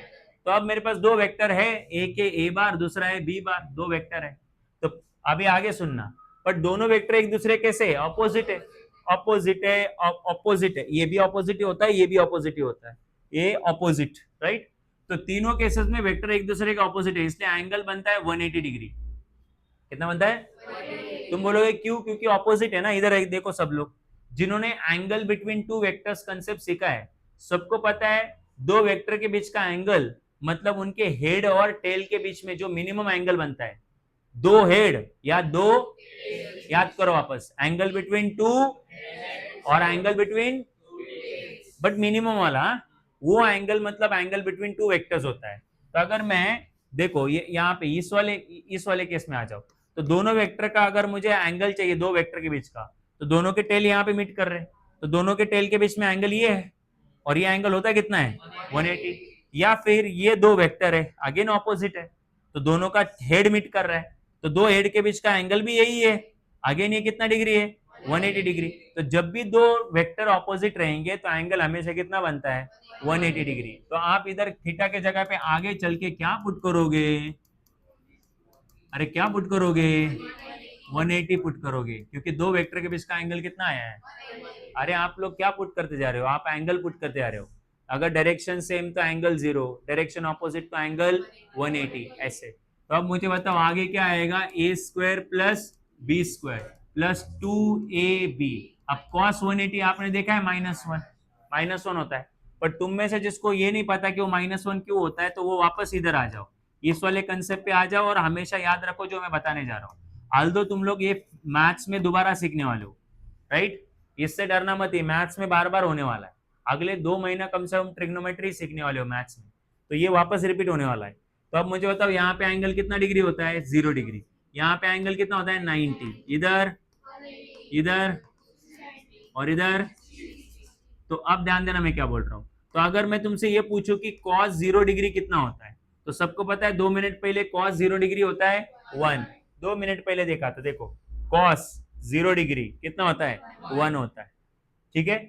तो अब मैंने तुम्हें एक डायलॉग बताया था, अब अगर मैं तुमसे ये पूछूं कि cos 360 डिग्री कितना है, cos 0 डिग्री 1 है ना, तो cos 360 डिग्री कितना है, तो आपका आंसर होना चाहिए 1। तुम बोलोगे क्यों, तो मैंने तुम्हें एक डायलॉग दिया था, जिन एंगल का पोजीशन सेम उनका आंसर भी सेम। तो जो एंगल एक ही जगह पे आते हैं उनके लिए ट्रिग्नोमेट्रिक फंक्शन के आंसर क्या होते हैं, सेम होते हैं, और जो एंगल एक दूसरे के अपोजिट आते हैं उनके लिए आंसर भी अपोजिट होते हैं। तो अब मुझे बताओ 0 डिग्री के अपोजिट कौन है, बोलो 180 डिग्री, क्योंकि वो पॉजिटिव एक्स एक्सिस पे और ये नेगेटिव एक्स एक्सिस पे। तो अगर मैं तुम्हें cos 180 डिग्री पूछूं तो आप क्या बोलोगे, सर वो 0 डिग्री का ऑपोजिट है, तो आंसर भी ऑपोजिट रहेगा। तो 0 डिग्री के लिए आंसर कितना है, तो उसका ऑपोजिट कितना हुआ -1, इसलिए cos 180 डिग्री कितना आता है -1, राइट। अब हर बार बच्चे ऐसा याद नहीं रखने का, ये अभी इसके बाद याद रखने का cos 180 कितना आता है, बोलो -1 आता है। हाँ भूल गए तो ये चीज कर सकते हो, बट जितना याद रखोगे मेमोराइज करोगे उतना बेटर है। तो cos 180 की जगह पे क्या लिखूंगा, -1 लिखूंगा। तो अब बताओ ये क्या आएगा, under root of A square plus B square, अच्छा ये प्लस है तो 2ab इंटू -1 कितना होगा -2ab। और अगर आपको पता होगा तो ये फॉर्मूला जो है a माइनस बी का होल का स्क्वायर का फॉर्मूला है। अगर आपको नहीं पता तो 8th स्टैंडर्ड का कोई बच्चा रहेगा, उसको चॉकलेट दो, उसको बोलो मेरे को ये फॉर्मूला सीखा, वो सिखा देगा तुमको, ठीक है। सो ये स्क्वायर और रूट क्या हो जाएगा बोलो, कैंसिल। तो r इज इक्वल टू कितना आएगा बोलो, a माइनस बी। अगर मुझसे सीखना है तो बड़ा चॉकलेट देना पड़ेगा, ठीक है। तुम बोलोगे आप खाते नहीं तो मैं मेरी बेटी को लेके जाऊंगा, ठीक है। सो बोलो r इज दे सकते हो, मतलब अगली बार कोई बड़ा डाउट पूछना है तो आप ये कर सकते हो। तो r इज इक्वल टू कितना है, या 2-3 बार कुछ पूछना है, तुमको पता है मर्डर कर देगा, क्योंकि 2 बार ऑलरेडी बता चुका है, तो तीसरी बार चॉकलेट लेके आना, ठीक है। So r is equal to कितना है बोलो, a माइनस बी, राइट। अब इसका आउटकम क्या है, इसका मीनिंग क्या है, इसको समझे कैसे इसको। तो समझा ऐसा है कि अगर दोनों का डायरेक्शन, दोनों वेक्टर डायरेक्शन कैसा है, अपोजिट है, तो उनका रिजल्टेंट डायरेक्टली क्या आया है, सब्ट्रैक्शन। इसका मतलब दो वेक्टर अगर अपोजिट रहेंगे तो ये फॉर्मूला लगाते मत बैठो, डायरेक्टली उनको क्या कर दो, सब्ट्रैक्ट कर दो। मतलब कल जाके अगर मैं तुमसे ये पूछूंगा कि बताओ ये एक बॉक्स है, इधर तुम्हारा भाई इसको खींच रहा है 10 न्यूटन से और तुम खींच रहे हो 8 न्यूटन से, तो ये बॉक्स किसको मिलेगा, भाई को मिलेगा। कैसे, क्योंकि सबसे पहली चीज तो आपको ये पता है कि दोनों एक दूसरे कैसे है, तो रिजल्टेंट क्या होगा, सब्ट्रैक्शन, दोनों डायरेक्टली सब्ट्रैक्ट होंगे। तो 10 में से 8 गया, कितना बचेगा, बट वो 2 जिसके पास बचेगा वो 10 के पास बचेगा कि 8 के पास बचेगा, 10 के पास, क्योंकि 10 के पास 2 ज्यादा था, अरे है नहीं, तो किसके पास 4 ज्यादा है, तुम्हारे भाई के पास, तो बॉक्स किसको मिलेगा, और तुम गधे जैसे रोते रहोगे, राइट। सो इस तरीके से आप लोग हमेशा याद रखना कि दो वेक्टर अगर एक दूसरे के ऑपोजिट है तो आप रिजल्टेंट निकालने के लिए सिंपली क्या करोगे, सब्ट्रैक्शन। अब याद करो मैंने कल क्या बोला था, तो अगर कोई पर्सन O2 पी गया, ठीक से ध्यान देना और गलत आंसर मत देना, गलत आंसर दोगे तो गधे ही रहोगे, तुम्हारा बच्चा भी गधा रहेगा, ठीक है। हाँ, पूरा खानदान ऐसा गंदा डीएनए लेके क्या करोगे आगे चल के, ठीक है। तो बच्चे को पूछा 2 into 5 कितना, तो बोला हाँ वही है, क्योंकि मम्मी को नहीं आता, पापा को नहीं आता, खानदान में नहीं आता, और तुम उस बच्चे को पूछ रहे हो। हाँ, और फिर माँ बाप गालियां देते हैं। हाँ, तुम्हारे माँ बाप को ये बोलो घर जाके, अगर तुमको मान लो रिजल्ट में कम मार्क्स आया तो तुम उनसे पूछो तुम्हारा मार्क्स कितना था, तो तुम बोलो डीएनए का प्रॉब्लम है अपना, एक खानदानी प्रॉब्लम, ठीक है। हाँ, मार देंगे नहीं, बट सच में खानदानी प्रॉब्लम होता है, तो पता ही है, मम्मी पापा का प्रॉब्लम नहीं, तुम्हारे अंदर जो जीन्स होते हैं ना, वो पूरे जनरेशन के जीन्स होते हैं, मतलब जनरेशन में से किसी का भी जीन आ सकता है। मतलब मान लो तुम्हारे अंदर हो सकता है तुम्हारे नाना जी के जीन्स आ गए, अरे हो सकता है, पापा के नहीं आए, मम्मी के नहीं आए, बट मम्मी के साइड से किसके जीन्स आए, नाना के। अब नाना को अगर दिमाग नहीं था, मतलब नाना को मान लो ड्राइंग पसंद था, नाना को क्या था, ड्राइंग पसंद है, तो तुमको भी ड्राइंग पसंद है। अब पापा परेशान कि भाई यार मेरे को तो, मैं तो इंजीनियर हूँ, है ना, और मेरा बच्चा तो ड्राइंग कर रहा है, बोले तो पापा को बोलो आपकी गलती नहीं है, नाना जी की गलती है, समझा। सो मैं तुमको ब्लेम नहीं करता, ठीक है। तो चलो इधर आ जाओ। हाँ, तो देखो इधर आ जाओ यहाँ पे, तो तुम अगर खानदान में कोई अच्छा जीन्स है तो उसको यूज करो, डीएनए को यूज करो, और इधर ध्यान दो यहाँ पे। तो बोलो एक पर्सन है वो O2P तक चल के आया और उस पर्सन का डिस्प्लेसमेंट हुआ 10 मीटर, कितना, 10 मीटर। और वही पर्सन दोबारा रिटर्न गया P2Q, दोबारा रिटर्न गया और इस बार रिटर्न गया 4 मीटर, तो आया कितना मीटर, 10 मीटर, गया कितना मीटर। अब मैं पूछ रहा हूं उसका टोटल डिस्टेंस कवर्ड, क्या पूछ रहा हूं, टोटल सोच के जवाब देना, कितना आएगा। हाँ, अब मेरा क्वेश्चन है, अब मुझे बताओ उसका टोटल डिस्प्लेसमेंट। तो डिस्प्लेसमेंट और डिस्टेंस में फर्क क्या है, डिस्प्लेसमेंट है वेक्टर, डिस्टेंस है स्केलर, में डायरेक्शन देखी नहीं जाती, सीधे सीधे ऐड किया जाता है। तो आया 10, गया 4, हो गया 14, 14 हो गया डिस्टेंस, डायरेक्शन देखने का, पर डिस्प्लेसमेंट डायरेक्शन देखना पड़ता है, सेम रहेगा तो ऐड, ऑपोजिट रहेगा तो, और डिफरेंट रहेगा तो ये फॉर्मूला, समझे कि नहीं। तो आया 10 और वापस रिटर्न गया, तो 10 में से 4 सब्ट्रैक्ट करोगे क्योंकि वो वेक्टर है, डिस्प्लेसमेंट कितना हुआ 6, तो डिस्प्लेसमेंट 6 होगा। अबे नहीं समझा, सो वेक्टर्स ऑपोजिट रहेंगे तो सीधे सीधे क्या करते हैं, सब्ट्रैक्ट करते हैं, बराबर है। ये फॉर्मूला लगाते बैठने का, क्योंकि आखिर में वही आएगा, लगाओगे तो वही आएगा ना, तो फिर मेहनत क्यों करने का, समझा। सो देयरफॉर इधर आन दो अब यहाँ पे, तो याद रखो इफ वेक्टर्स आर ऑपोजिट। अगर एक दूसरे के ऑपोजिट है तो डायरेक्टली रिजल्टेंट को क्या करो, बोलो resultant is obtained by taking, बोलो सब्ट्रैक्शन। सब्ट्रैक्शन को डिफरेंस भी बोलते हैं। अरे आया नहीं? ये हुआ आपका कौन सा केस, बोलो सेकेंड केस। अब थर्ड केस था अगर दो वेक्टर एक दूसरे को कैसे है, परपेंडिकुलर है, ठीक है। तो फिर मान लो ये तुम हो और ये चला गया O2P तक चल के, ठीक है, समझ में आ रहा है कि नहीं, और P पे टपक गया, तो जो आत्मा है अभी वो आत्मा ऐसी सीधी चली गई ऊपर, समझा, और उस आत्मा को Q पे कलेक्ट कर दिया। कौन कलेक्ट करता है, यमराज ने कलेक्ट कर लिया, राइट। सो खत्म हो गया भाई, तुम गायब हो गया अभी यहाँ पे, राइट। तो O2P ये आपका डिस्प्लेसमेंट है, पहला डिस्प्लेसमेंट। तो डिस्प्लेसमेंट एक वेक्टर होता है इसलिए A बार, और P2Q ये तुम्हारा दूसरा डिस्प्लेसमेंट है तो हुआ D बार। तो टोटल कितने डिस्प्लेसमेंट वेक्टर हुए, 2, और दोनों के बीच में एंगल कितना है, 90 डिग्री। तो रिजल्टेंट कितना होगा, तो तुम्हें पता है रिजल्टेंट इतना होगा, ये होगा रिजल्टेंट। तो इस बार का रिजल्टेंट तो पाइथागोरस थ्योरम लगा के भी निकाल सकते हैं। अरे आया नहीं, क्योंकि एंगल कितना डिग्री है, 90 डिग्री। बट फिर भी हम लोग फॉर्मूला तो लगा नहीं वाले, तो क्या आएगा, बोलो बोलो A² plus B² plus 2AB cos theta.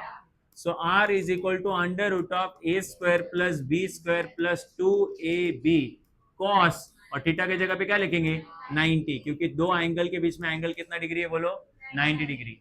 Angle between two vectors is how much, 90 degree, because वो एक दूसरे को कैसे बोलो परपेंडिकुलर है। तो फिर R is equal to, so A² plus B² plus 2AB। अब ये cos 90 जो है वो जो है वो तुम्हारे क्या बोलते हैं, तुम्हारे कॉन्फिडेंस जैसा है। किसके ऐसा है ये तुम्हारे, तो जब भी तुम लोग याद करो कि भाई cos 90 की वैल्यू में भूल रहा हूं, तो आपने अपने कॉन्फिडेंस को याद कर लिया करो, है ना। किसको याद कर लिया, अरे बोलना 100 ना। हाँ, तो 100 तो आता भी नहीं है, क्योंकि अगर जिसको मैथ समझता है, cos की जो रेंज है उस दिन ही बताई थी -1 to 1 है, कितनी है। अब जो -1 और 1 के बीच में होता है तो उसके आंसर कितना बोल रहा है, 100 बोल रहा है, बराबर है। अब बता, ठीक है।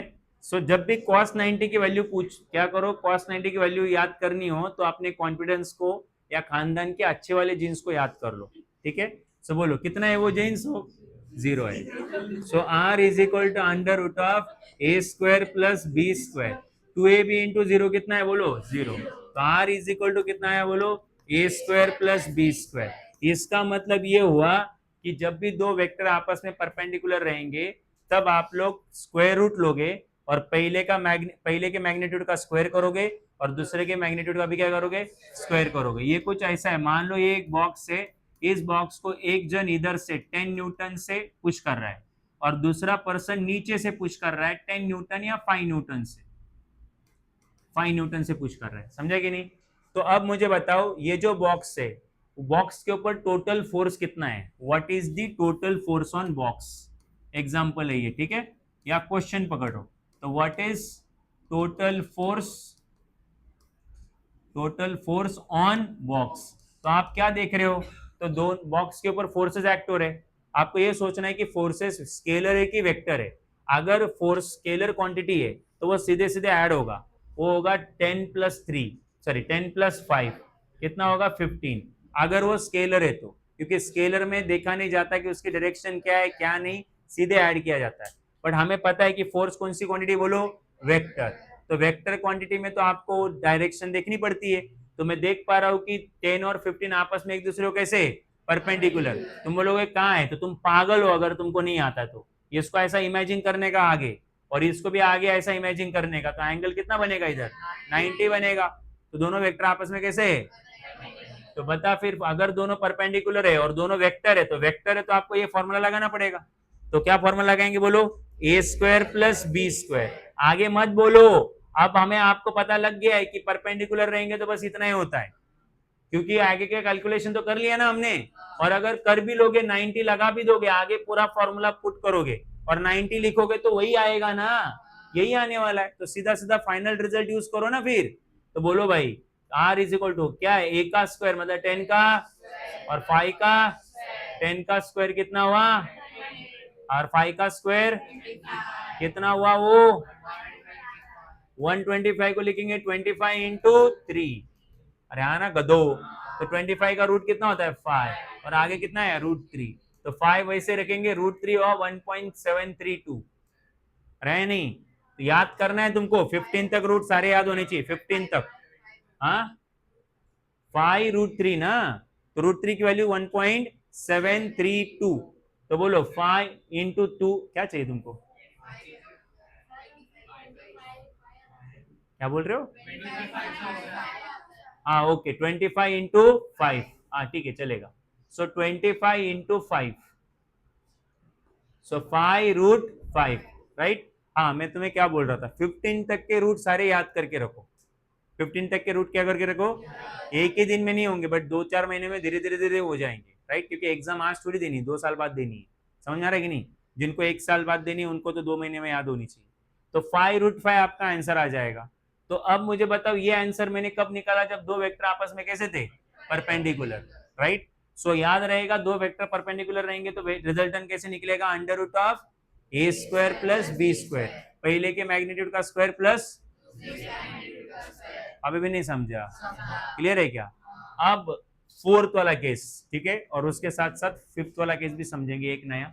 सो फोर्थ वाला केस क्या है, फोर्थ वाला केस ये है कि अगर दोनों के मैग्नीट्यूड इक्वल है तो magnitude of A is equal to magnitude of B, vector की डायरेक्शन इक्वल नहीं है, मैग्नीट्यूड दिया है, ये मॉड का मतलब मैग्नीट्यूड, मतलब ए जितना ए का वैल्यू उतना ही बी का वैल्यू। ये कुछ ऐसा है, ये कुछ ऐसा है कि सपोज मान लो एक बॉक्स है, इस बॉक्स के ऊपर इस तरफ से आप फोर्स लगा रहे हो, इधर से आप फोर्स लगा रहे हो 10 न्यूटन, राइट। और तुम्हारा कोई दोस्त है, उसको इधर से ऐसा खींच रहा है, वो है लेट्स से 15, सॉरी वो भी 10 न्यूटन, 10 न्यूटन क्योंकि मैग्नीट्यूड सेम लेने। तो अब मुझे बताओ कितने फोर्सेस इस बॉक्स के ऊपर एक्ट हो रहे हैं, 2। उनके क्या सेम है, मैग्नीट्यूड। क्या सेम नहीं है, डायरेक्शन सेम नहीं। इनफैक्ट अगर आप इसको थोड़ा आगे लोगे तो ये होगा दो वेक्टर के बीच का एंगल, अरे हाँ या नहीं, वो एंगल कुछ ना कुछ होगा। लेट्स से वो एंगल कितना है बोलो, थीटा। अच्छा मैंने फोर्स को एक्सटेंड किया है कि फोर्स की डायरेक्शन को एक्सटेंड किया है, करेक्ट। तो ये होगा दो फोर्स के बीच का एंगल जो हमें नहीं पता, और उस एंगल को हमने क्या बोल दिया, थीटा। तो लेट, ठीक है, इसका मतलब क्या है, इसका मतलब है magnitude of two vectors is same but क्या अलग है बोलो, direction is different, direction is different, ठीक है, यहां तक क्लियर है। तो ये आपका फोर्थ केस है। तो बोलो, तो आप मुझे बताओ, हाँ इधर आन दो, फिर फॉर्मूला क्या आएगा बोलो, √a² plus b² plus 2ab into cos theta, clear है क्या। अब आगे सुनना, तो r इज इक्वल टू √, तो a² प्लस, तो ये b के जगह पे भी मैं a लिख रहा हूं। तुम बोलोगे क्यों ऐसा, बिकॉज a की वैल्यू किससे इक्वल दी हुई है, b से इक्वल दी है, वैल्यू इक्वल दी हुई है, तो एक b के जगह पे भी a लिख दिया, और आगे 2a, b के जगह पे आगे नहीं, और आगे कौन, cos थीटा। तो अब बता a² प्लस a² कितना है, a², और आगे भी कितना 2a इंटू a², उसके आगे क्या आया, cos थीटा। कल भी मैं तुमको ये समझा रहा था कि √, ये 2a² a भी 2a², तो दोनों में से 2a² क्या निकलेगा, कि नहीं निकलेगा, हाँ 2a² अगर कॉमन निकला तो उधर क्या बचा, प्लस इधर का 2a² क्या निकला तो क्या बचा, cos थीटा, बराबर है। अब ये जो 1 प्लस cos थीटा है, मैंने तुम्हें पहले भी बोला था, इसका फॉर्मूला आता है 2 cos² θ/2। तो उसमें से तुम में से कुछ लोग हैं जो जिनको नहीं पता ये फॉर्मूला, जिन्होंने स्टार्टिंग में लेक्चर अटेंड किया था उनको पता है कि 1 प्लस cos थीटा का फॉर्मूला 2 cos² θ/2 है। उस टाइम पे भी मैंने डायरेक्टली ही दिया था, उस टाइम पे मैंने कोई प्रूफ दिया नहीं था, वापस बोल रहा हूं मैं, कोई प्रूफ नहीं दिया था मैंने, राइट। आपको ये फॉर्मूले याद ही करने हैं। अगर आपको इनका प्रूफ चाहिए तो आपको ट्रिग्नोमेट्री के लेक्चर में बैठना पड़ेगा, मैथ्स वाले चैप्टर में, ठीक है।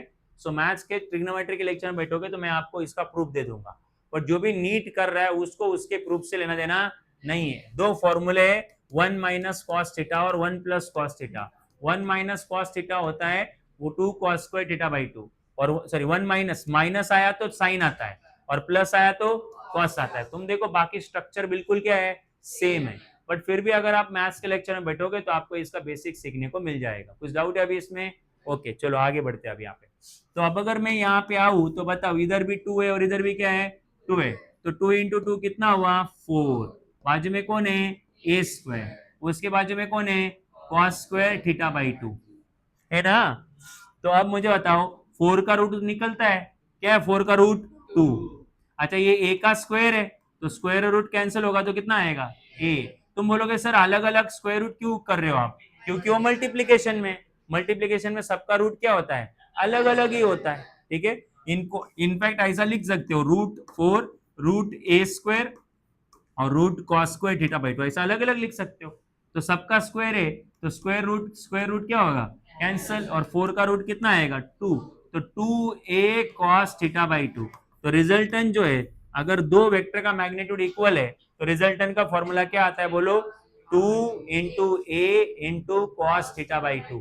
ए मतलब एक का मैग्नीट्यूड, ए मतलब एक वेक्टर का, वो दोनों में से कोई भी एक लो, क्योंकि दोनों का मैग्नीट्यूड क्या है, सेम ही है, बराबर है कि नहीं है।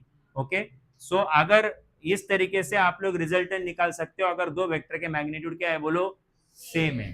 बट अगर ऐसा केस आया तो फिफ्थ वाला केस, ठीक है, if both magnitude and direction of vectors are same. Different का तो कर लिया तुमने, डिफरेंट रहेगा तो under root of A square plus B square plus 2ab cos theta, main formula, वो डिफरेंट के लिए लगता है ना। सो वो वाला फॉर्मूला तो सारे केस में लगता है। अच्छा आगे क्या सेम, बोलो, मैग्नीट्यूड भी सेम, और तो अगर डायरेक्शन सेम रहेगा तो एंगल बनेगा, नहीं बनेगा, जीरो बनेगा। और मैग्नीट्यूड सेम रहेगा तो फिर क्या रहेगा, a is equal to B. तो आपको दोनों चीजें दी है गिवन है। पिछली बार खाली मैग्नीट्यूड सेम था, डायरेक्शन सेम, इसलिए पिछली बार मैंने थीटा की वैल्यू ली नहीं, वैसी रखी, है ना। तो इस बार वापस फॉर्मूला लगा दो, अंडर रूट ऑफ, बोलो, ए square plus B square plus 2ab cos theta, theta की जगह पे 0। बट एक बात बोलू, मैं तुमको पहले ही आंसर प्रेडिक्ट करना सिखा देता हूं। मुझे बताओ, ये एक बॉक्स है, अब इस बॉक्स के ऊपर कितने फोर्सेस लग रहे हैं, मान लो 2, ये भी 10 न्यूटन और ये भी 10 न्यूटन। देखो दोनों का डायरेक्शन क्या है, सेम, मैग्नीट्यूड भी क्या है, तो कौन बताएगा टोटल फोर्स कितना होगा, कौन बताएगा, क्या सोच रहे हो, 2 मिनट पहले सिखाया। अगर दो वेक्टर का डायरेक्शन सेम है तो उनके मैग्नीट्यूड सीधे सीधे क्या होते, ऐड होते। तो 10 प्लस 10 कितना होगा, नहीं समझा, 20 मतलब एक वेक्टर का डबल, एक वेक्टर का मतलब जैसे अगर मैं इसको ए बोलू तो इसका टोटल मैग्नीट्यूड रहेगा 2a, दैट इज 2 इंटू 10 20। अभी भी नहीं समझा, तो फिर r इज इक्वल, और वही चीज यहां से कंफर्म होनी चाहिए, देखो कंफर्म कर लो, r इज इक्वल टू क्या आएगा, ए स्क्वायर, बी के जगह पे भी a, और फिर 2 इंटू बी के जगह पे भी a, और cos 0 कितना 1, तो ये क्या आएगा, a square plus A square plus ये 2 और a इंटू ए स्क्वायर। अब मुझे बताओ, ये एक ए स्क्वायर, ये एक ए स्क्वायर, और ये कितने, 2, टोटल कितने ए स्क्वायर, 4 ए स्क्वायर। तो 4 का रूट कितना होता है, 2, और स्क्वायर रूट कैंसिल हुआ तो क्या बचेगा, a। तो r इज इक्वल टू कितना है, बोलो, 2a। वही तो मैं बोल रहा था, 2a मतलब कोई भी एक ले लो और उसको डबल कर दो, तो 10 को डबल करोगे तो कितना आएगा, 20। और ऐसे भी हमें पता है ये 20 है करके। अरे बाउंसर गया है क्या, अरे क्लियर है क्या, पक्का है क्या, आप ध्यान देना मैं क्या बोल रहा हूं। अब थोड़ा लॉजिकल, ठीक है, सो इधर कॉन्सेंट्रेट करना, सोचना मैं क्या बोल रहा हूं।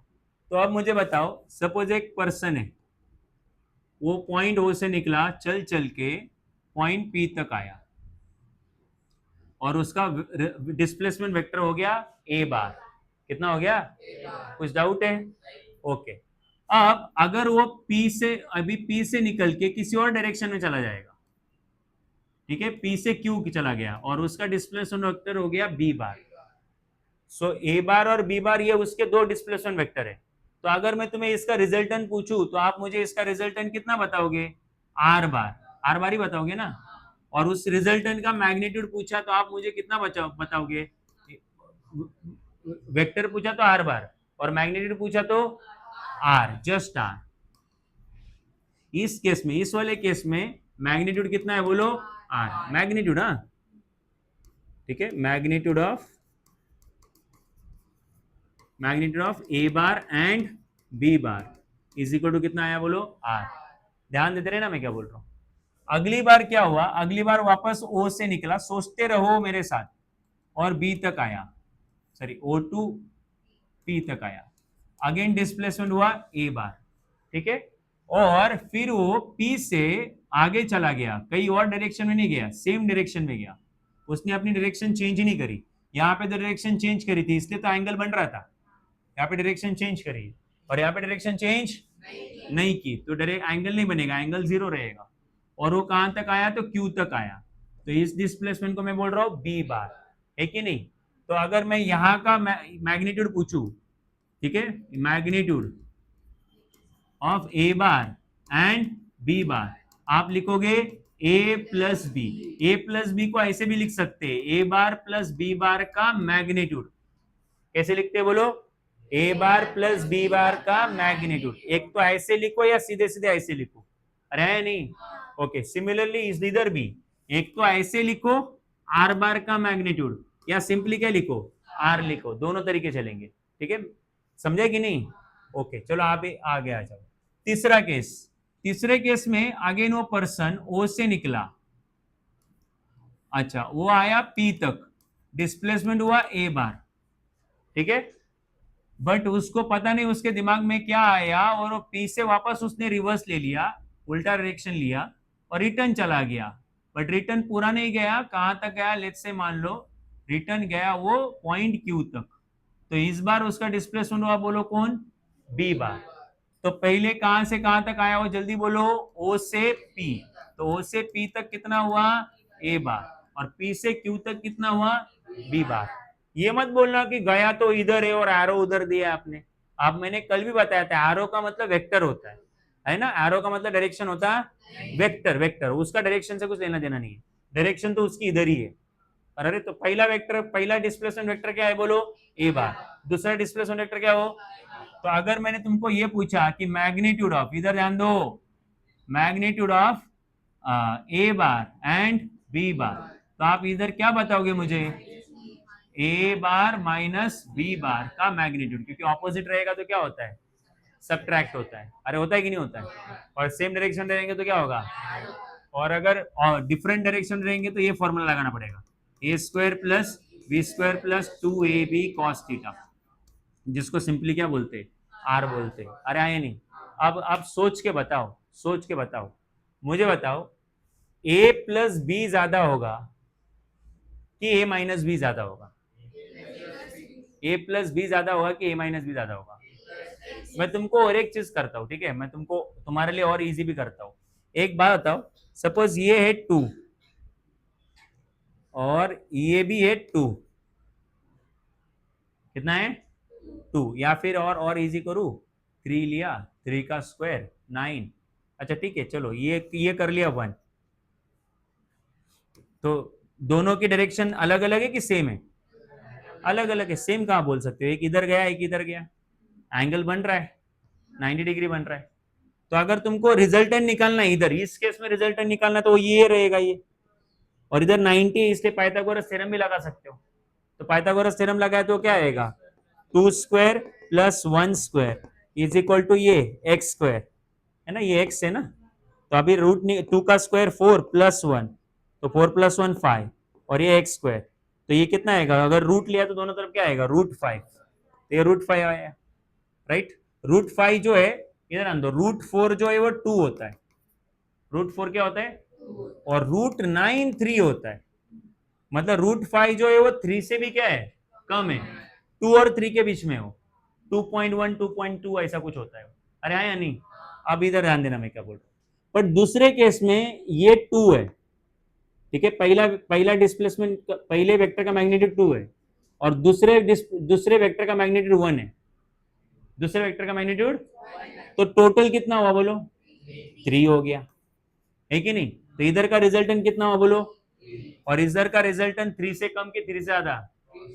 3 से कम, लेस देन 3। अरे है नहीं? और ये वाला देखो, ये तीसरा वाला, ये 2 है मान लो, है ना? पहले वेक्टर का मैग्नीट्यूड कितना है? 2, और दूसरे वेक्टर का मैग्नीट्यूड है 1, रिटर्न 1 आया। सो यहां से यहां तक कितना बोल?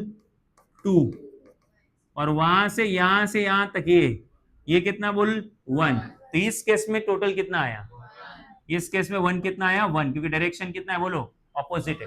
तो तुम्हें क्या समझ में आया? देखो अब तीनों मैग्नीट्यूड को कंपेयर करो, ये सेम है? नहीं, देखो सेम डायरेक्शन में कितना मैग्नीट्यूड आया? 3, ऑपोजिट में कितना आया? और इसमें इधर 2 और 3 के बीच में ग्रेटर देन x जो है वो ग्रेटर देन क्या है? 2 है। 2 से बड़ा रहेगा ना, क्योंकि ये √4 से तो बड़ा है ना। √5 किससे बड़ा है? √4 मतलब 2। तो इधर आंसर 2 से बड़ा आया, बट 3 से क्या आया? कम आया। तो ये वाला जो आंसर है वो इन दोनों के बीच का है। नहीं समझा? ये सबसे कम आंसर है, ये सबसे, और ये आंसर इन दोनों के बीच में आता है। अरे नहीं समझा? तो मैं क्या समझाना चाहता हूं, मैं बताता हूं। मैं ये समझाना चाहता हूं कि जब डायरेक्शन सेम रहेगी तो रिजल्टेंट सबसे ज्यादा आता है। तो ये सबसे मैक्सिमम रिजल्टेंट है। कौन सा है? और ये, तो एक बात याद रखो, किसी भी वेक्टर की, किसी भी दो वेक्टर का मैक्सिमम रिजल्टेंट कितना हो सकता है बोलो? a bar plus b bar का मैग्नीट्यूड, ये मैक्सिमम हो सकता है। मिनिमम कितना हो सकता है बोलो? ये मिनिमम हो सकता है, बराबर है। बट अगर डायरेक्शन सेम भी रहेगी, नहीं रहेगी, और ऑपोजिट भी नहीं रहेगी, तो कितना रहेगा बोलो? r मतलब √a² plus b² plus 2ab cos theta, right? तो वापस बोलो, बताओ किसी भी दो वेक्टर का रिजल्टेंट ज्यादा से ज्यादा कितना हो सकता है बोलो? a bar plus b bar का मैग्नीट्यूड, मैक्स टू मैक्स इतना हो सकता है, या फिर इससे क्या हो सकता है? कम हो सकता है। इतना या इससे, नहीं समझा? बिकॉज ऑफ मैक्सिमम वैल्यू है। तो आपका रिजल्टेंट इतना हो सकता है, अगर डायरेक्शन सेम रहेगा तो इतना होगा, और डायरेक्शन सेम नहीं रहेगा तो उससे कम रहेगा, बराबर है। और रिजल्टेंट जो है, अगर डायरेक्शन ऑपोजिट रहेगा तो इतना रहेगा, ऑपोजिट रहेगा तो इतना रहेगा ना, तो रहेगा मतलब इक्वल। तो रिजल्टेंट जो है एक तो इतना होगा या इससे ज्यादा होगा। तो वापस बोल रहा हूं, डायरेक्शन ऑपोजिट तो मिनिमम डिस्प्लेसमेंट, डायरेक्शन सेम तो, और डायरेक्शन सेम भी नहीं, ऑपोजिट नहीं, डिफरेंट है। क्या है? डिफरेंट है, बराबर है। तो ये मिनिमम और मैक्सिमम के बीच में, तो ज्यादा से ज्यादा रिजल्टेंट कितना हो सकता है? a bar plus b bar का मैग्नीट्यूड। मिनिमम टू मिनिमम कितना हो सकता है? समझा क्या? अब तुम बोलोगे हमें समझा नहीं, बेसिकली लॉजिक क्या है? लॉजिक बड़ा सिंपल है। आपको बोला जाएगा एक फोर्स से 10 न्यूटन एंड दूसरा फोर्स से मान लो 55 न्यूटन। कितना है? 5 न्यूटन। एक फोर्स 10 न्यूटन, दूसरा फोर्स, एंड आपको क्वेश्चन रहेगा what can be possible resultant, what can be possible resultant. और ऑप्शन रहेगा 20 न्यूटन, ऑप्शन रहेगा मान लो, सेकंड ऑप्शन रहेगा मान लो 9 न्यूटन, थर्ड ऑप्शन रहेगा मान लो, लेट्स से थर्ड ऑप्शन रहेगा let's say suppose let's say 3 Newton, ठीक है? Third option is 3 Newton, and fourth option जो है वो है मान लो 25 न्यूटन। क्या? 25 न्यूटन। अरे आए नहीं? आप चलो ध्यान दो अब यहाँ पे, ठीक है? सो बताओ, सो पॉसिबल रिजल्टेंट क्या होगा? अब जिसको दिमाग कुछ नहीं चलता, वो गधा क्या करेगा? वो 10 + 5 15 करेगा, और सोचेगा इधर 15 है ही नहीं, तो सबसे बड़ा गधा है, क्योंकि उसको ये नहीं समझता कि ये वेक्टर है, और वेक्टर में सीधे सीधे वो ऐड तभी होते हैं जब डायरेक्शन क्या हो? सेम हो, है ना? और यहाँ पे लिखा है कि डायरेक्शन सेम है, तो डायरेक्शन सेम होता तो आंसर क्या? डायरेक्शन अगर सेम होता तो आंसर कितना आता? 15 न्यूटन। कितना था? डायरेक्शन ऑपोजिट होता तो आंसर कितना आता? 5 न्यूटन, क्योंकि ऑपोजिट में सब्ट्रैक्ट होते। अरे आया नहीं? तो ये मिनिमम आंसर है और ये, अरे आया नहीं? और आंसर एक तो मैक्सिमम होता है या मिनिमम होता है या उसके बीच में होता है। अरे आया नहीं? तो मैक्सिमम वाला ऑप्शन दिया है क्या? नहीं। तो वो नहीं दिया तो क्यों लेंगे? मिनिमम वाला ऑप्शन दिया है क्या? नहीं लिया, तो वो भी नहीं ले सकते, है ना? तो फिर आंसर क्या लेंगे? मैक्सिमम और मिनिमम के, है ना? क्योंकि तीन ही पॉसिबल आंसर है, एक तो मैक्सिमम, एक तो बीच में। तो 15 है क्या इधर? होता तो चूज करता। 5 है क्या इधर? होता तो चूज करता। आप क्या चूज करेंगे बोलो? 9 चूज करेंगे, जो दोनों के बीच का है। आप भी नहीं समझा? सो ऐसा क्वेश्चन आ सकता है आपको। तो तुम्हें लॉजिक समझ में आया? ये प्रॉपर्टी समझ में आई है कि resultant of two vectors at maximum. अच्छा, इसका मतलब क्या है? इसका मतलब है लेस और इक्वल। लेस और, दोनों मीनिंग है इसका। तो रिजल्टेंट एक तो इससे कम होगा या इससे इक्वल होगा, और इसका मतलब है ग्रेटर एंड इक्वल। क्या मतलब है इसका? तो रिजल्टेंट एक तो इससे ज्यादा होगा या इक्वल होगा? हम नहीं होगा, इक्वल होगा। तो ये रिजल्टेंट की कौन सी वैल्यू बोलो? ये रिजल्टेंट की कौन सी वैल्यू बोलो? मिनिमम। ये रिजल्टेंट की कौन सी वैल्यू है? राइट आंसर है। अरे क्लियर है क्या? दिमाग में गया है कि? ठीक है, अब थोड़े क्वेश्चन करेंगे हम लोग इस।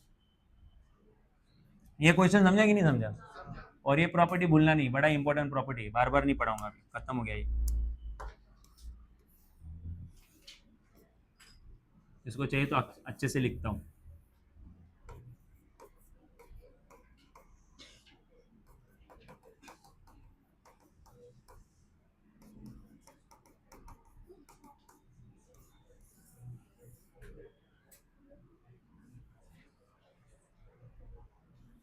डाउट है?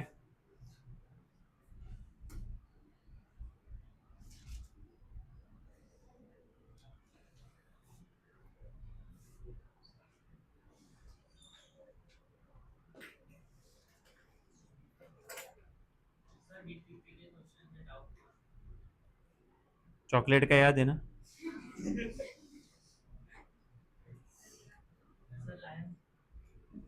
बड़ा वाला। तेरे केस में 50 किलो का लगेगा, मैं उसके बगैर नहीं मानूंगा।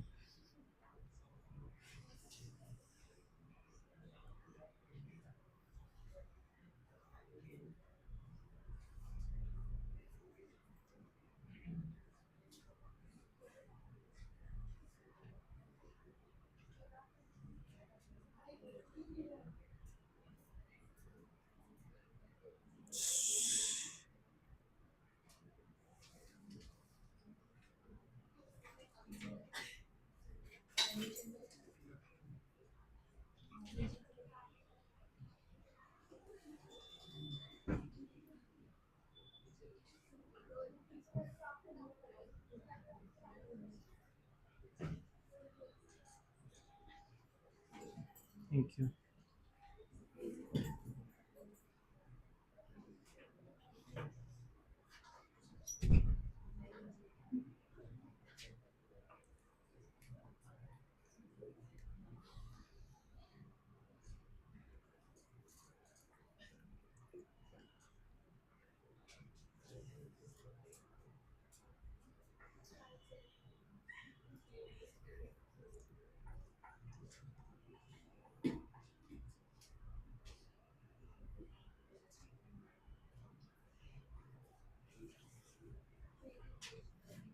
ठीक है, सो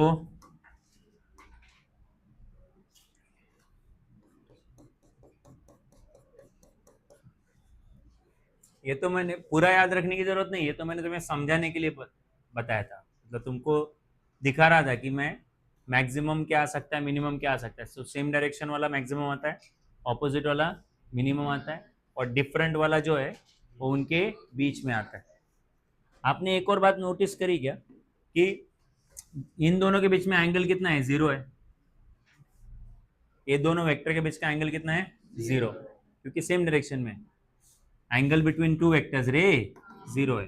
यहाँ पे एंगल बिटवीन टू वेक्टर्स कितना है 90 डिग्री है, और यहाँ पे एंगल बिटवीन टू वेक्टर्स क्या है 180 है। अरे तो एंगल जीरो है, जीरो एंगल के लिए आंसर रिजल्टेंट मैक्सिमम आया है 3 आया है। क्या है? अब जीरो से जो एंगल है बढ़ के कितना हुआ मान लो 90, क्योंकि जीरो से आगे वाला मैडम मैडम ध्यान का है। सो इधर इस वाले केस में एंगल कितना है बोलो जीरो। तो मैं चाहिए तो इधर इधर एक काम करता हूँ, मैं इधर ऐसे लिखता हूँ थीटा मतलब एंगल बिटवीन टू वेक्टर्स और ए रिजल्टेंट। ठीक है, तो जब मैंने एंगल जीरो लिया तो रिजल्टेंट मेरा आया कितना आया 3 आया, और वो ए बार प्लस बी बार का मैग्नीट्यूड ऐड करके आया ना, है ना, और वो कितना आया मुझे 3 आया। फिर एंगल बढ़ के कितना होगा 90, 90 हो गया राइट। तो मुझे रिजल्टेंट आया ए बार और बी बार का रिजल्टेंट, मैं डायरेक्टली इसको आर लिख देता हूँ। कितना आया रिजल्टेंट मुझे √5 आया। √5 जो है वो 2 से थोड़ा ज्यादा होता है। और अगर आप देखोगे कि तो एंगल मुझे कितना आया 180, तो 180 के लिए मुझे कितना आया 1 आया, आंसर 1 आया। तो तुमने क्या नोटिस किया, एंगल क्या हो रहा है बढ़ रहा है, तो रिजल्टेंट क्या होता है कम होते हैं। तो इसका मतलब अगर दो वेक्टर के बीच का एंगल बढ़ेगा तो रिजल्टेंट की वैल्यू कम होती जाएगी, ये भी आपको नोटिस करके रखना चाहिए। ठीक है, तो रिजल्टेंट के बारे में आप क्या क्या याद रखोगे, पहली चीज रिजल्टेंट के बारे में आप याद रखोगे कि रिजल्टेंट निकालते कैसे है ना, कैसे निकालते resultant a² + b² + 2ab cos theta. फिर रिजल्टेंट की डायरेक्शन कैसे निकालते हैं, रिजल्टेंट की डायरेक्शन मतलब tan अल्फा निकालना, tan अल्फा का फॉर्मूला b cos थीटा, शायद साइन था b sin थीटा, ये b cos थीटा, और इधर a था, ये तुम देख लेना। ये इस तरीके से रिजल्टेंट की वैल्यू निकालते हैं। फिर रिजल्टेंट के बारे में क्या याद रखना है, इफ थीटा इंक्रीजेस, थीटा मतलब क्या angle between two vectors, if angle between two vectors increases, then the resultant of two vectors decreases। ठीक है, तो एंगल बढ़ेगा तो रिजल्टेंट कम होगा, तो थीटा जो है थीटा बढ़ेगा तो आर क्या होगा कम होगा, याद रखना ये, समझा कि नहीं। कब एमसीक्यू में यूज हुआ है वो जो है पता नहीं। दूसरी चीज रिजल्टेंट जो है उसकी वैल्यू मैक्स टू मैक्स ए बार और बी बार के मैग्नीट्यूड के उतनी होगी, मतलब उनके मैग्नीट्यूड के एडिशन के उतनी हो सकती है मैक्स टू मैक्स, या उससे कम हो सकती है। और मिनिमम टू मिनिमम कितना हो सकता है, दोनों के मैग्नीट्यूड जब सब्ट्रैक्ट करोगे राइट, मिनिमम टू मिनिमम। अच्छा आगे चल के तुम ऐसे भी कर सकते हो, ये ए बार प्लस बी बार का टोटल का मैग्नीट्यूड है ना ये, तो उसको ऐसे भी लिख सकते हैं ए बार का मैग्नीट्यूड प्लस बी बार का मैग्नीट्यूड। तुम बोलोगे समझा नहीं, आपको बोलना क्या है दोनों में, बोलना मुझे ये है कि पहले दोनों वेक्टर को ऐड करो और उसके बाद मैग्नीट्यूड लो, पहले दोनों को क्या करो और बाद में क्या लो, या फिर पहले मैग्नीट्यूड लो और बाद में ऐड करो, सेम ही होता है। ठीक है, वैसे इधर भी दोनों के मैग्नीट्यूड का क्या है सब्ट्रैक्शन है, तो उसको ऐसे भी लिख सकते हैं कि magnitude of A bar minus magnitude of B bar, तो सब्ट्रैक्ट करके मैग्नीट्यूड लो या फिर मैग्नीट्यूड लेके सब्ट्रैक्ट करो, बात तो एक ही है, और ये आएगा आर। सो आर के लिए ये दोनों बातें मत भूलना, ये आर का पॉसिबल रेंज है राइट, तो ये रेंज ऑफ रिजल्टेंट है, range of resultant of two vectors. ठीक है, क्लियर है यहां तक। तो एक बात समझना कि जब तक एंगल जीरो रहेगा, अगर एंगल जीरो रहेगा तो रिजल्टेंट जो है वो मैक्सिमम रहेगा, रिजल्टेंट क्या रहेगा बोलो मैक्सिमम। जैसे एंगल बढ़ते जाएगा, as soon as angle start decreasing, sorry angle start increasing, ठीक है, resultant start decreasing, resultant start decreasing. इसको आप ऐसे समझो, सो मान लो ये मेरे पास दो वेक्टर है, एक है मेरे पास ये पहला वेक्टर, ठीक है, और इसका नाम हमेशा की तरह ओ पी ऐसा कुछ भी रख दिया मैंने, और दूसरा वेक्टर जो है मान लो ये दूसरा वेक्टर है let's say P Q, P Q ये दूसरा वेक्टर है मान लो, ठीक है। और इसको